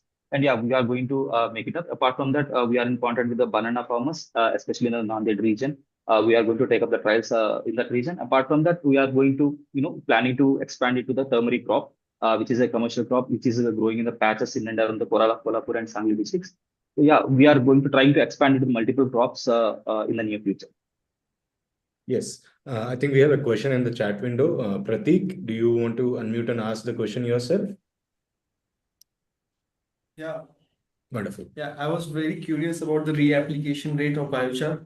Let's say you have did your trials. So what your thought is, what about the reapplication of your biochar and what would be the rate of reapplication in that? Yeah, so I can answer this question. So that's a very good question. So the thing is, basically, we are not going beyond the recommendation of, because first I'll just give you the basic of the recommended dose of fertilizer application for any SAU. So most of the states used to have ZREAC committees. So journal research, extension and approval committees. So whatever the research which is currently being taken up by the universities, they are going to, prepare some kind of policy papers, and they are going to, whatever the research that is going to materialize, and that is going to be provided to the farmers. This is the first step. So whatever the university has suggested and recommended for the fertilizers, especially with the organic manures, that stands around 10 to 12.5 or 15 tons per hectare, the compost. So what we have done, because we cannot consider the biochar as the organic amendment, organic manure. It's an amendment. It can act as a soil enhancer or booster, whatever the name we can give. So to understand this context, we have spent a significant amount of time how to decide on the dosage of the biochar for 1 acre. So then we have came out with a conclusion that biochar being an amendment, it cannot be replacing a whole part of the compost or anything. So with this understanding only, we have came out to the conclusion on the dosage and this reapplication. So answering your question, so when biochar is currently added as a 50% mixture, we assume that whatever the carbon content load which is going into the soil, we ultimately focus upon the two goals. One is the soil pH. It should not be get disturbed with the application of the biochar. And second thing would be the carbon content of the particular soil, carbon content and EC, because carbon content and EC are also very, very important factors which you have to consider, because soil carbon is considered the so indicator of the soil health. That is a basic thing. Like when people get suffering with the fever or malaria, so basic thing what we identify is the checking the temperature. Then we can identify them. Similarly, the farmer who is having good amount of carbon in this soil, it is considered as the best soil. So when we talk about the carbon, we are adding to the biochar. I'm just talking here referring more to the only carbon, not the inorganic carbon or the fixed carbon, any carbon. Just your understanding. So when it carbon load is higher in your soil, then the crop yields and everything are going to be enhanced in the future case. Let us say the answer to your question would be the reapplication rate of the biochar when you are using it as a soil amendment. You can keep on applying, especially for the sugarcane, I can say, because it is an annual crop. We can add the biochar at least in the lower doses for to period or extent up to 6 to 7 years based on the increment of the organic carbon content in your soil. If it is going to enhance at a particular period, that is completely based on the soil type. If your soil type is red soil, which is we the red soils are olefins basically we call them. So they are inherently they have less carbon content. So if the carbon content is lesser, we try to keep on adding the biochar at certain, let us say 5 to 6 years. After, if your 5 to 6 years, if your carbon content is stabilized to a certain satisfactory level, then we stop recommending the biochar to that one. But the application of the biochar, if you are applying it in the lower doses in multiple times, that's going to be good for your crop. If you are adding a lot of heavier doses, like most of the people, most of the experiments are already taken place on application of the biochar, like 40 tons per hectare. That's too heavy, and that kind of sudden change to the crop, sudden change to the soil is going to be a shock for the what are the soil microbiota, as well as the micronutrients which are present in the soil. Those are going to rapidly fixed into the soil. So that kind of recommendation we are not currently thinking of. So we are thought of like currently going into the little bit of application throughout the years. Let us say we'll be at some point of time, like after 6 years or 7 years or 8 years, it is going to sustain at some point of time. Then the farmers can think of applying the biochar or not. That is completely based on the farmers according to their approach. Yeah, got it, got it. Thank you, Tony. So Yeah. have you mentioned 40 tons? Yeah, some research are Oh, also, you can find out the paper, okay. 40 tons per hectare is also being Oh, taken up in some of the experiments. it's a lot. Yeah, Yeah. quite a lot here. Yeah. And what about your pyrolysis technology? Have you developed your own in-house equipment or? yeah, so Pratik, as we mentioned, we have a technology agnostic approach. I think one of the larger goals that we have as a company is to develop India's entire biochar production ecosystem. So that's just not limited to project developers or agricultural partners. It very much includes pyrolysis technology developers as a key part of that supply chain. So we've currently worked quite closely with one technology provider to bring up our first machine, and we are evaluating several more. We work quite closely, so at least with the first provider, which I can speak to in greater detail, we work quite closely with them to understand their process, see if we can bring in a level of improvement through our own engineering expertise, and specifically looking at what happens in the pre-processing of the biomass or the post-processing of the biochar is where we really see technology, like our own technology and process development playing a significant role. Pyrolysis is quite a ready technology. There's a lot of solutions out there in India, in China, in Europe, in America. So we were very excited to just get into biochar project development, and remove that placeholder of technology and rely on the Indian ecosystem for that. So, Rhea, Anant here, just talk about the carbon credits aspect as well, because you have talked all the other aspects, and we are a little bit short of time, and there's so much going on, from the entire, end to end, what you guys are attempting. And we really want you guys back, because there's so much to talk about in structured trials that you're doing. Tony has given out, so many questions and so many things come to my mind to ask, but we are short of time right now. And we love that you've told you'll come back and share more in subsequent episodes ahead. So can you just take a minute out and talk about the carbon credits process also? What is your thinking? What is your philosophy, and how you're approaching it for the Indian context? Thank Yeah. you. Definitely. And it's a great question because it's the hottest topic in biochar. I think the one key factor that we recognize is that if we look at the market today, biochar production alone is not feasible. You need to be in the business of generating carbon credits. And that too, you need to stand out in the market that's getting increasingly crowded.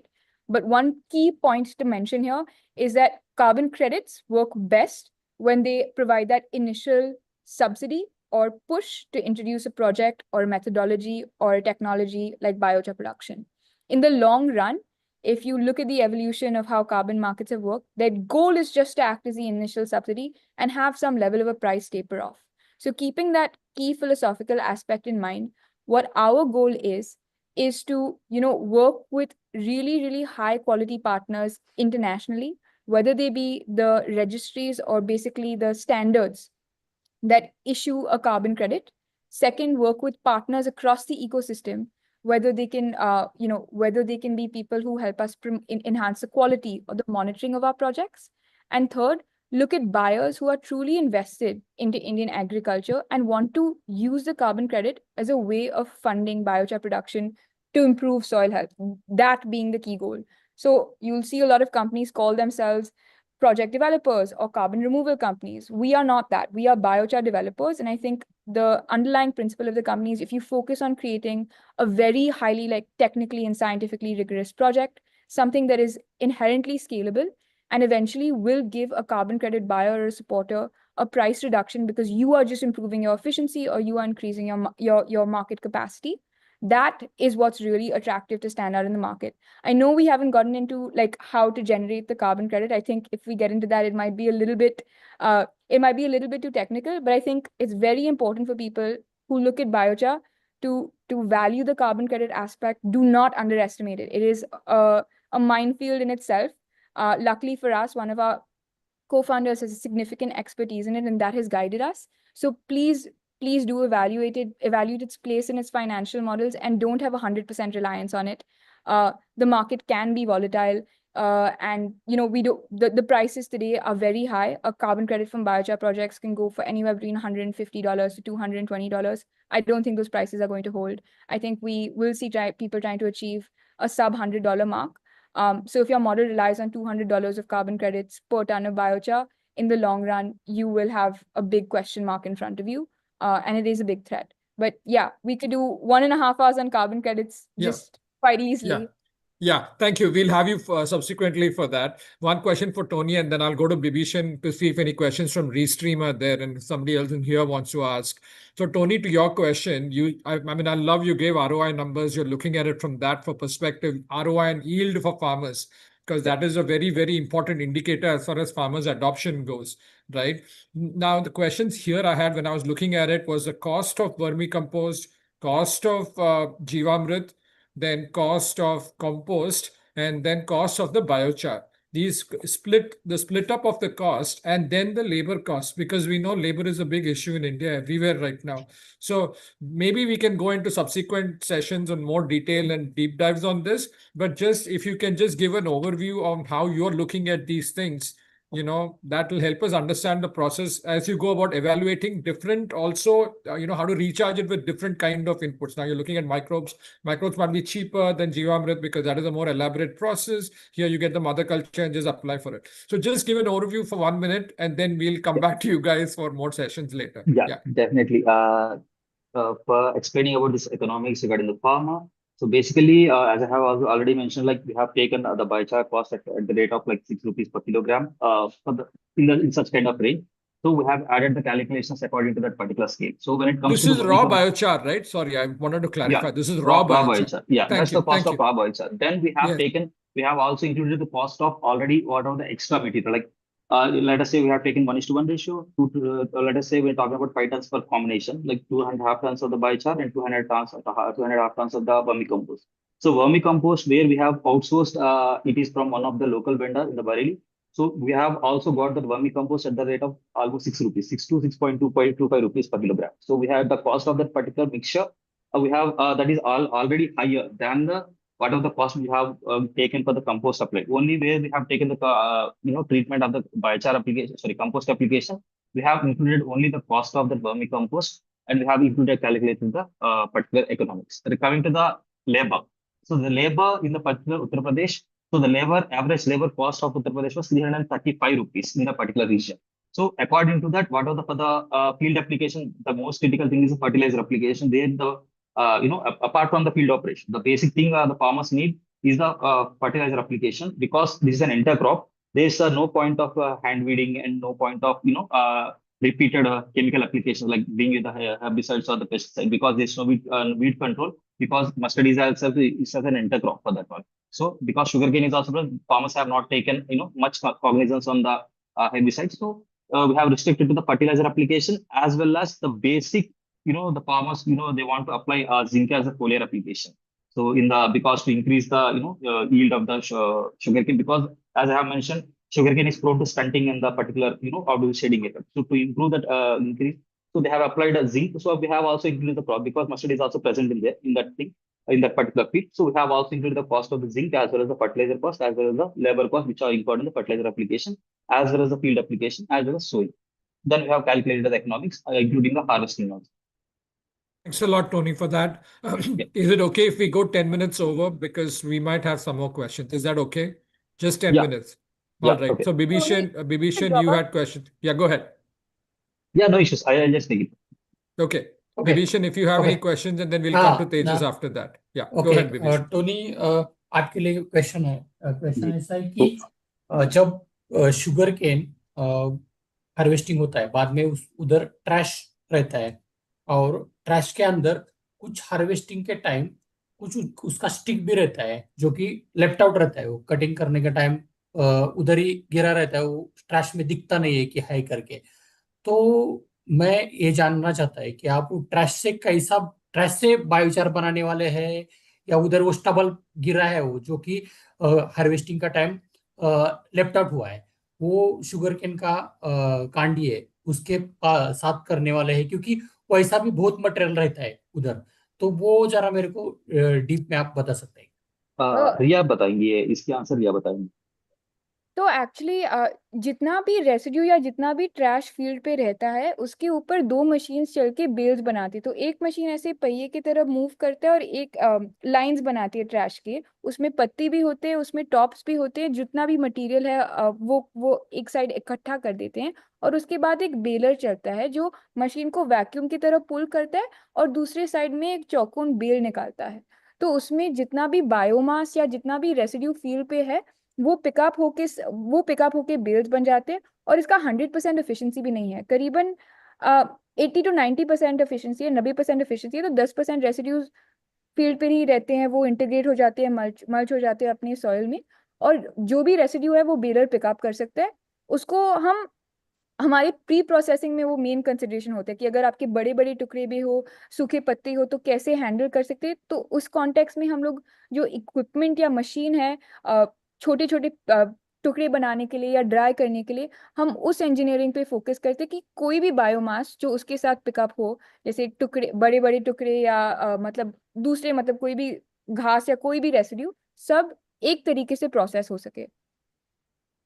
Okay, means वो आप collect कर रहे हैं, collect करने के बाद उसको compact कर रहे हैं, कुछ ऐसा कॉम्पैक्ट हाँ बना रहे हैं उसको, एज लाइक हाँ ब्लॉक जैसा बना रहे हैं आप। और बिल्कुल देन बिल्कुल। वो ब्लॉक लेके आप उसके ऊपर बाद में बायोचार बनाने का सोच रहा है क्या? और उसमें कुछ क्या अपना बड़ा बड़ा स्टिक रहेगा तो उसको चॉप भी हो रहा है उस टाइम, हाँ बराबर हाँ ना? वो उसके बिल्कुल। पहले ही, जो कि ब्लॉक बनने के पहले वो चॉप हो रहा है। ब्लॉक बनने के बाद जब हमारे मशीन के अंदर जाते हैं, हम सब ब्लॉक्स को तोड़ के छोटे छोटे टुकड़े बनाते हैं, क्योंकि जब बायोचार प्रोड्यूस हो रहा है, बहुत जरूरी है कि सब जो जो इनपुट पार्ट बायोमास हो रहा है सेम सेम साइज के हो, और उसमें जितना मॉइस्चर या जितना नमी हो वो सेम सेम सेम लेवल का हो। तो उसके लिए हम एक श्रेडर यूज करते हैं। जैसे आपने देखा होगा, जो बड़े बड़े कटिंग के मशीन होते हैं, तो एक एक स्टेप होता है श्रेडिंग करने के लिए, उसमें सब पार्टिकल सेम साइज के हो जाते हैं, और उसके बाद हम ड्रायर के थ्रू डालते हैं, जब सब नमी सेम 5% के बिलो मॉइस्चर लेवल पे पहुंच जाता है। ओके, अभी क्या है, महाराष्ट्र का फार्मर है ना, वो जलाने का कम कर दिया है। वो शुगर केन का जो ट्रैश है वो जलाने का कम कर दिया है। तो अभी क्या कर रहा है, आप जो बोल रहे हैं ना, वो भी एक मशीन है। वो क्या करता है, ट्रैक्टर के साथ है ना, उसको कलेक्ट कर रहा है और वो ब्लॉक बना रहा है, और वो ब्लॉक है ना बेच रहा है। किसके लिए? मल्चिंग के लिए, जो कि फ्रूट ऑर्चर्ड्स है, जो कि पोमोग्रेनेट है, मैंगो है, उसका मल्चिंग करता है। इसके लिए वो बेच रहा है। एक ब्लॉक है, ब्लॉक का आइडिया मेरे को अच्छा मालूम था। Thank you. और एक मेरा दूसरा क्वेश्चन ऐसा था कि शुगर केन को एक एक माचिस का पेटी का काडी डाल देगा ना, तुरंत वो फटाफट जला देता है, सब फील्ड को ही जला देता है। तो मेरे को इधर एक चैलेंज है कि वो आप सब लेके जाता है। तो मैं तेजस को भी पूछा था पुराना ये कि वो तुरंत जल जाता है, मीन्स उसका ऐश बनेगा या उसका पूरा राख ही बन जाएगा। तो वो आप कैसा समझते हैं कि उसका ये हो गया है, बायोचार बन गया है, या बहुत तुरंत जल जाता है? तो मेरा हाँ, क्वेश्चन ऐसा था कि वो ट्रैश के साथ क्वेश्चन था कि पूरा जल जाता है, तो वो कैसा आप समझते हैं कि उसका बायोचार बन गया है या ऐश बन गया है? तो आपका सवाल मतलब एक बहुत एक्यूरेट सवाल है, लेकिन जो कॉन्टेक्स्ट में आप इमेजिन कर रहे हैं, आप शायद किल्न के बारे में आप सोच रहे हैं कि जब आप किल्न में देखेंगे जो जो फ्लेम निकल रहा है और तब बायोचार बन रहा है, तो उसमें थोड़ा मुश्किल हो जाता है डिफ्रेंशिएट करने में कि क्या ये ऐश है या बायोचार है। लेकिन अगर आप इंडस्ट्रियल फैसिलिटी को देखेंगे, ये बिल्कुल बिल्कुल हाई टेक्नोलॉजी मशीन फैक्ट्री के जैसा होता है। तो जब बायोचार बनाने का प्रोसेस शुरू होता है, एक बड़ा सा चेम्बर होता है, उसको पायरोलिसिस रिएक्टर बुलाते हैं। तो उसके अंदर जब बायोचार जाएगा, उसके साथ बिल्कुल कोई ऑक्सीजन नहीं जाता है। जलाने के लिए ऑक्सीजन जरूरत है। अगर ऑक्सीजन नहीं है तो आग नहीं बनेगा। हीटिंग होगा, कार्बनाइजेशन होगा, लेकिन आग नहीं लगेगा अगर कोई ऑक्सीजन नहीं है। तो जब हमारा मटेरियल वो रिएक्टर के अंदर जाता है, उसमें बिल्कुल कोई ऑक्सीजन नहीं होता है। और उसके बाद जब पूरा बायोचार बन जाता है और वो सिस्टम से निकलता है, ऑक्सीजन को छूने के पहले हम उसको पूरी तरीके से ठंडा करते हैं, मतलब रूम टेम्परेचर जिसमें हम हाथ लगा सकते हैं और कोई प्रॉब्लम नहीं होगा। तो इसके कारण जलाने का कोई सवाल ही नहीं होता है इंडस्ट्रियल कॉन्वर्सेशन में। तो ये एक बेनिफिट हुआ कि हमें कोई क्वेश्चन नहीं है कि ये ऐश है या ये बायोचार है। हमें बिल्कुल पता है कि कौन से टेम्परेचर पे हमने कितना बायोचार बनाया है और उसका कितना कार्बन कंटेंट है, क्योंकि वो ऑक्सीजन से बिल्कुल नहीं मिलता है। अ, और आप उसमें कुछ एजेंट डालते हैं क्या? वो जरा बहुत सूखा पत्ता है, तो उसमें एजेंट डालते हैं कि ताकि वो जरा थिकनेस बढ़े उसका, या ऐसा कुछ? तो हम थोड़ा पानी ऐड करते हैं एंड में, जब मशीन से बाहर निकलते हैं उसको ठंडा करने के लिए हम पानी ऐड करते हैं। तो एक उसका एक बेनिफिट हुआ कि वो थोड़ा भारी हो गया, तो अगर फार्मर अप्लाई करेगा तो हवा के साथ वो उड़ नहीं जाएगा। और मॉइस्चर तो सॉइल के लिए बहुत अच्छा होता है। उसके अलावा हम लोग थोड़ा और R&D भी कर रहे हैं कि अलग अलग टाइप के कौन से हम लिक्विड यूज कर सकते हैं, हम माइक्रोब्स यूज कर सकते हैं, क्या हम अलग अलग सोल्यूशन यूज करते हैं, ताकि जब बायोचार मशीन से निकले, एक पार्ट तो हो गया कि वो ठंडा हो गया, लेकिन दूसरा पार्ट हो गया कि हम उसमें ज्यादा भी पोषण ऐड कर सकते हैं, ज्यादा भी न्यूट्रिएंट्स ऐड कर सकते हैं। वो हम अभी R&D कर रहे हैं हमारे लैब में। Okay, thank you. मेरा प्रश्न और टोनी जी के लिए है कि मेरा प्रश्न ऐसा है कि आप जयसिंहपुर में बोला कि काम कर रहे हैं सांगली में, तो जी उधर है ना साल्टी सॉइल बहुत है, जो महाराष्ट्र में जी सबसे ज्यादा शुगर केन कर रहा है, और उधर एक बड़ा ये भी है, वो जो एक फैक्ट्री है वो अपना फील्ड के नीचे ना पाइप डाल के उसको साल्ट निकाल रहा है, वो जो बड़ा सबसॉइल ड्रेनेज कर रहे हो सबसॉइल, बेसिकली। हाँ जी सबसॉइल ड्रेनेज का प्रयोग भी चल रहा है वो महाराष्ट्र में। मेरा एक इसके साथ जुड़ा हुआ क्वेश्चन है कि ये जो साल्ट एक्यूमुलेट हुआ है उसमें हम बायोचार यूज कर दिए, तो वो साल्ट एक्यूमुलेशन के साथ मीन्स आप काफी डीप बात किया, इसलिए मैं आपको पूछ रहा है कि इससे ये साल्ट साल्ट को कम करने के लिए ये साइंटिफिक कैसा काम कर सकता है कि बायोचार, इसके बारे में जरा बता सकते हैं। जी। पहली चीज ये कि हम साल्ट की बात करेंगे, और नमक मतलब कई प्रकार का बहुत सारे प्रोडक्ट्स होता है कि नमक को क्रिएट करता है। वो फर्टिलाइजर भी हो सकता है। वो मोस्टली फर्टिलाइजर सोर्स से ही वो साल्ट एक्यूमुलेट होता है। सॉल्ट ऑलरेडी साल्ट साल्ट बनाने का कारण क्या होता है कि कार्बोनेट्स बाइकार्बोनेट्स होता है। और उसके अलावा सोडियम भी साल्टीनेस जो नमक बढ़ाने के लिए खेत के अंदर काम करता है। सो जब हम बात करेंगे, जब यूरिया फर्टिलाइजर हम ज्यादा के ज्यादा तौर पे यूज करेंगे, उसमें बेसिकली यूरिया अमाइड फॉर्म में रहता है। वो जब खेत के अंदर जाने के बाद वो अमोनिकल फॉर्म में कन्वर्ट होता है। अमोनियम फॉर्म ऑफ यूरिया जो है बहुत अच्छा साल्ट है। साल्ट यानी अमोनियम साल्ट बोलते हैं उसको। वो जब सॉइल पार्टिकल के अंदर, सॉरी, सॉइल पार्टिकल के साथ जब वो इंटरेक्ट करता है, तो जब सॉइल का पार्टिकल के अंदर भी लेयर होता है, जहां भी किसी भी सॉइल प्रकार की सॉइल लेंगे उसके अंदर सॉइल प्रकार का लेयर होता है, वो लेयर के अंदर जाके अमोनियम पार्टिकल फिक्स हो जाता है बेसिकली। क्योंकि जितना डोज से रिकमेंड करते हैं उससे ज्यादा किसान डालते हुए आ रहे हैं। इसकी वजह से क्या हो रहा है कि वो अमोनियम साल्ट खेत के अंदर खास करके मिट्टी पार्टिकल के साथ अच्छे से जुड़ जाता है। वो इतना आसान से छूटती नहीं है। ये एक बहुत अच्छा रीजन है। दूसरा चीज रीजन ये है कि जहाँ से जो हम लोग मोस्टली हमारा कल्टीवेशन प्रैक्टिसेस है, जब मतलब जो फर्टिलाइजर का एक रीजन हो गया, और दूसरा चीज है टाइप ऑफ वाटर। जैसे कि मोस्ट ऑफ द फार्मर्स यहाँ पे ड्रिप यूज करते हैं। उसकी वजह से क्या होता है कि जब साल्ट एक्यूमुलेशन, फर्टिलाइजर का साल्ट एक्यूमुलेशन होता है ड्रिपर्स पे बहुत मतलब आपको देखने को मिलता है, वहाँ पे सफेद सफेद सा हो जाता है। तो ये टाइप ऑफ एमिटर्स को जब आप क्लॉग होता है जहाँ से वहाँ पे पानी निकलता है, वो क्या होता है वहां पे जो ड्रिपर के ऊपर जब एक एक बूंद गिरता है वो साल्ट्स को एब्जॉर्ब करके फिर वो सॉइल के अंदर चले जाता है। एक भी एक पर्टिकुलर क्रिटिकल थिंग हमको ऑब्जर्व करना होता है कि सॉइल साल्टनेस और पीएच को इंक्रीज करने में बहुत मतलब अहमियत वो निभाता है। तो इस चीज को हम लोग बायोचार के साथ एड्रेस कर सकते हैं, लेकिन उसके लिए बायोचार खुद ही एक हाई पीएच मटेरियल है। तो इतना आसान से मतलब वो हाई पीएच डालेंगे तो हाई पीएच ही रहेगा वहां पे, तो फसल मतलब बिल्कुल तबाही हो जाएगी। That is not recommended. उसके लिए कि हम अल्टरनेट सॉल्यूशंस ढूंढ रहे हैं। We are in the process of biochar को हम लोग थोड़ा सा टेलरिंग करके उसके थोड़ा सा हम लोग क्या छेड़छाड़ कर सकते हैं बायोचार के साथ, वो पूरा हम लोग R&D प्रोसेस में है। एंड पर्टिकुलरली हमारा ये आइडिया खास करके सांगली रीजन की यहाँ पे किसानों के साथ जब हम लोग ट्रायल लेने गए थे, उस टाइम ये बहुत अच्छा प्रॉब्लम हमको बहुत देखने को मिल रहा है। खास करके ताजगांव जाने वाले रास्ते में और कराड़ इसका जाने के रास्ते में थोड़ा उस एरिया में अच्छा सॉइल है, लेकिन जो वहां से नीचे जो जितना जमीन है सांगली रीजन में खास करके, तो इसमें ज्यादा सॉइल भी है। We are in the process of addressing that. वो अभी हम कोशिश में है, उसको कर रहे हैं एड्रेस। अभी आगे वाले जो जैसा हमारा बायोचार प्रोडक्शन शुरू हो जाएगी, हम उसका भी जो हम लोग जो सोच रहे थे, हमारा जो भी तैयारी कर रहे हैं उसके साथ हम लोग ट्रायल लेने वाला है। उसके ऊपर भी उसका एड्रेस उसका सोल्यूशन भी हम लोग तैयारी कर रहे हैं। Okay okay okay, thank you hello. Tejas. Okay, hello Yes. Yes, Ajit, go ahead. Sir, if you don't mind, मुझे दो तीन क्वेश्चन पूछने का है sir. Please go ahead, Ajit. हाँ सर, एक्चुअली ये जो एक ना अपना बायोचार बनता है, my question is for madam and this Tony sir also, what is the fix carbon and what about the volatile matter? वो बायोचार बनने के बाद उसमें वीएम निकल पूरा जाता है कि VM will be there, and what about what will be the percentage of fix carbon? So fixed carbon percentage will depend on the biomass. It will depend on the technique and the duration of how you're producing the biochar. And then I'll let Tony answer exactly what happens to the volatile matter. Yeah, so the volatile matters which are present on the well, like during the pyrolysis process, they are going to get converted into bio oil as well as syngas. So the volatile matters का जो part होता है, it will be hardly 2.3%, or it ranges on the feedstock. It goes up to 4 or 4.5% like that. So जब fixed carbon होता है वहाँ पे condensation होता है। बायोचार का कार्बन अलग से 62, 60, 70 based on the feedstock, it ranges from 50 to 70, 75, some feedstocks go up to 80 to 85 or 90 or even up to 90.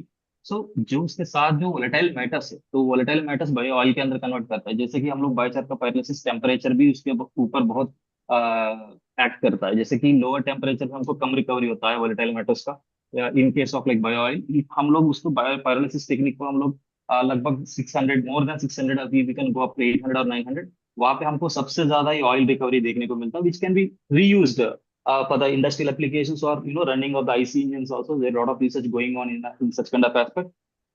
वो थोड़ा सा ये रिसर्च करने वाला एरिया है कि वोलेटाइल मैटर्स को भी हम कैसे रीयूज कर सकते हैं, जो हम लोग कलेक्ट करके पायरोलिसिस रिएक्टर के अंदर, क्योंकि industrial pyrolysis unit does have the collection of this particular volatile matter separately, and to accumulate those volatile matters, and there is a mechanism separately into that particular industrial unit, and हम हमारे पास we have the experienced professional working on this particular bioils, and they are trying to already in the process of converting this particular bioil mechanisms into reusable scale.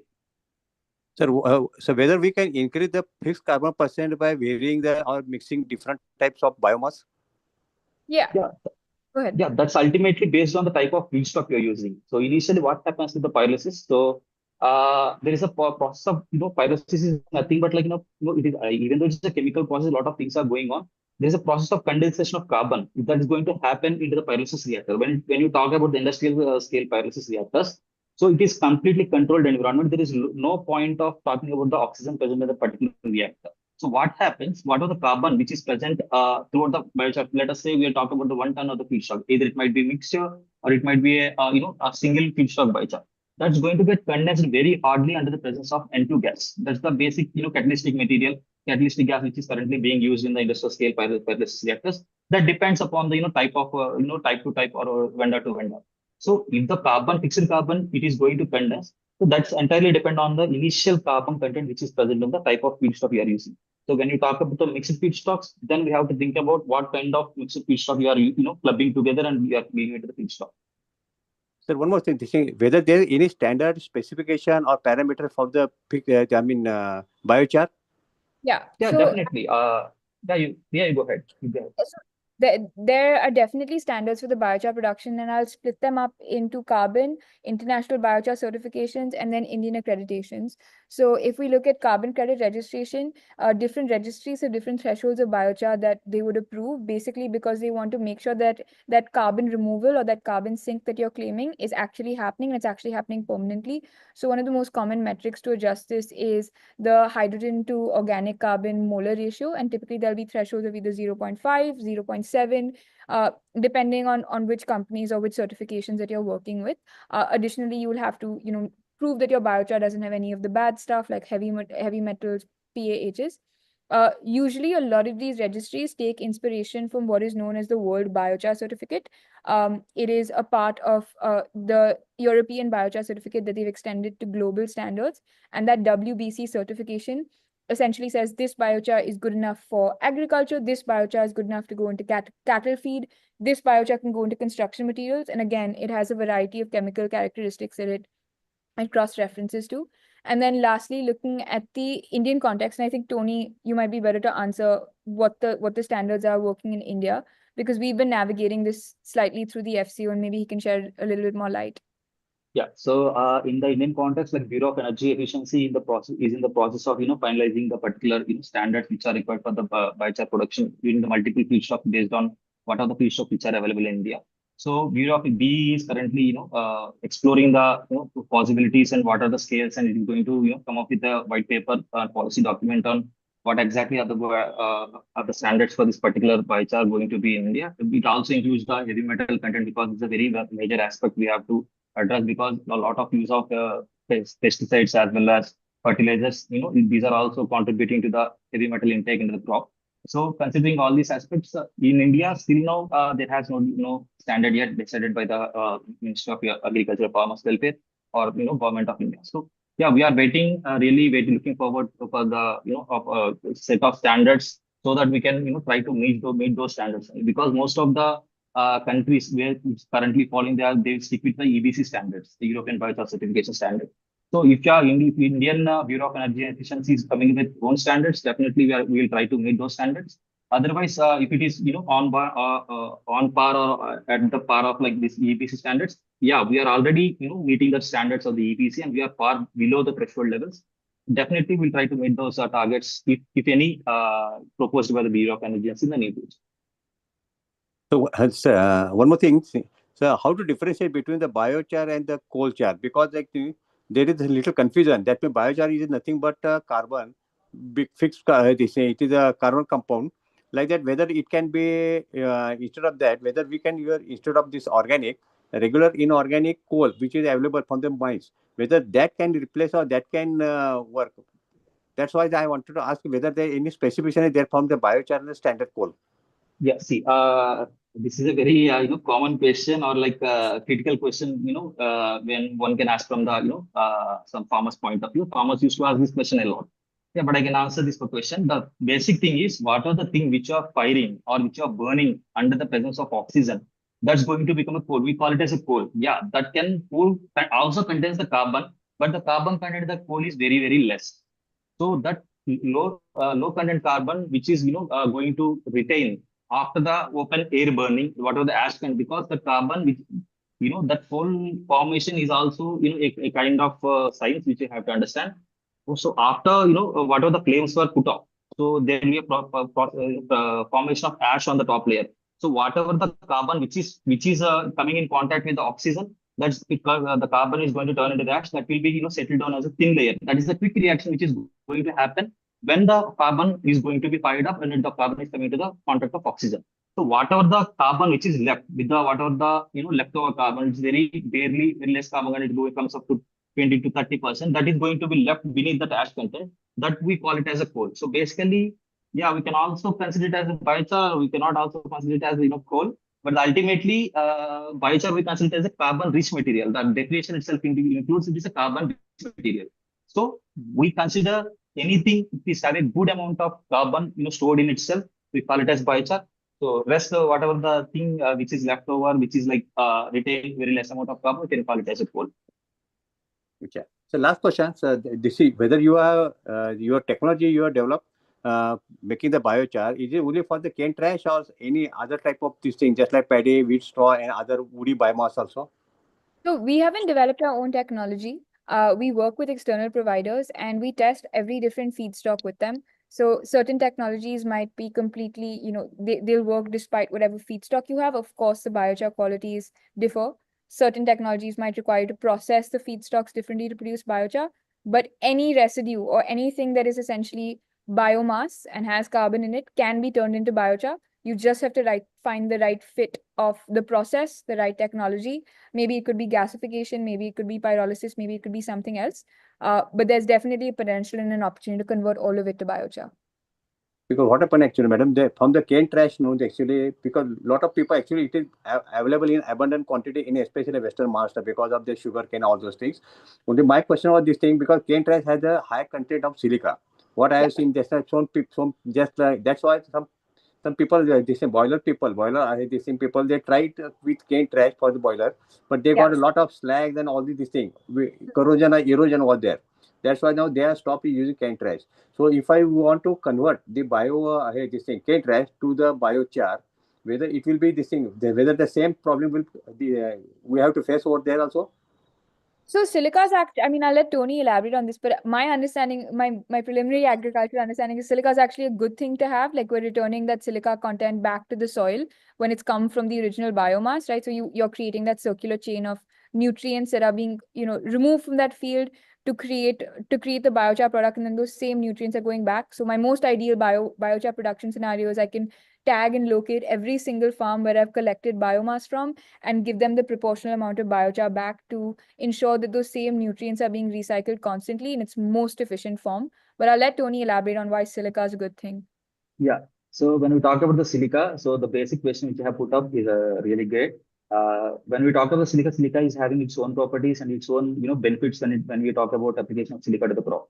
But when we talk about the silica is already when we talk about the top power or top 10 minerals, silica always stand in the top 5 because already our soil earth crust is already having a silica in larger amounts. The soil is already rich in silica.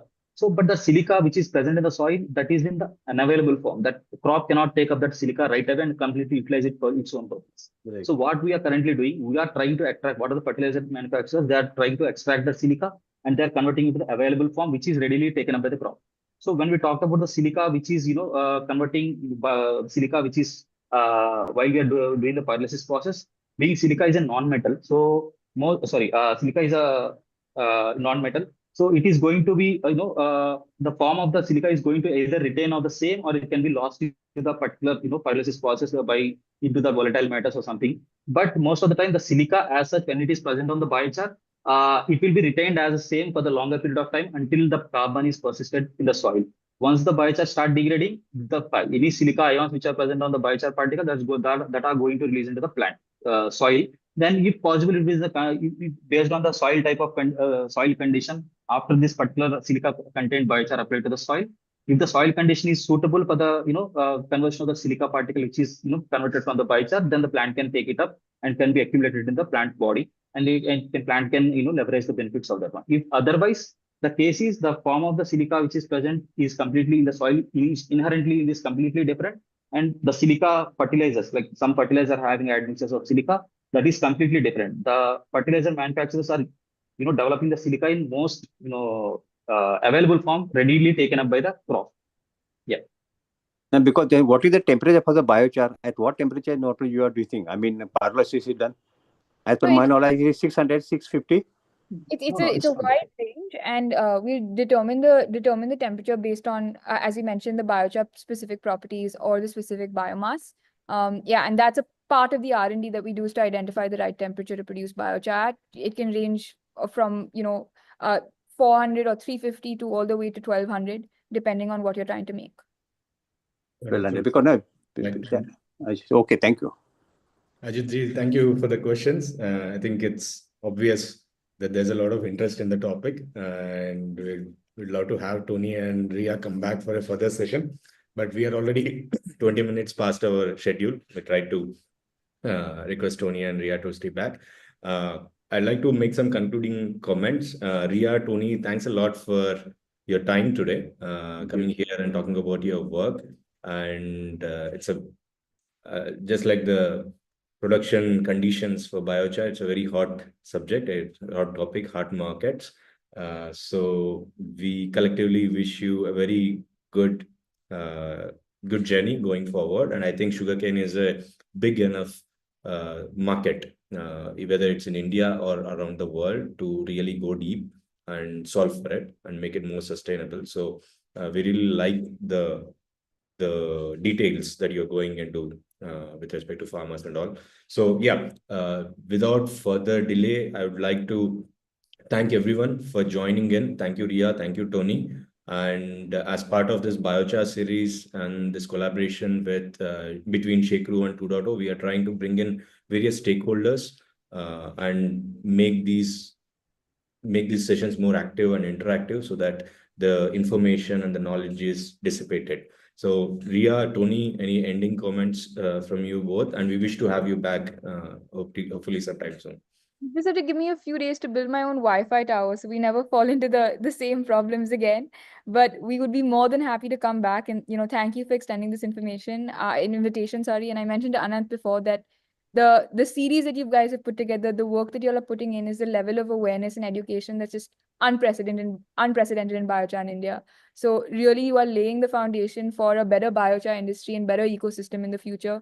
And us as project developers are incredibly grateful to be involved and have the opportunity to present what we believe to be a scalable business model. So thank you. And we're in it for the long journey together, and I'm excited to see this market scale. Wonderful. Yeah, definitely. I would like to take up more questions from Anand in the future. Yeah. Wonderful. Any contact information or email for the audience from ground up? I'll leave our website in the chat.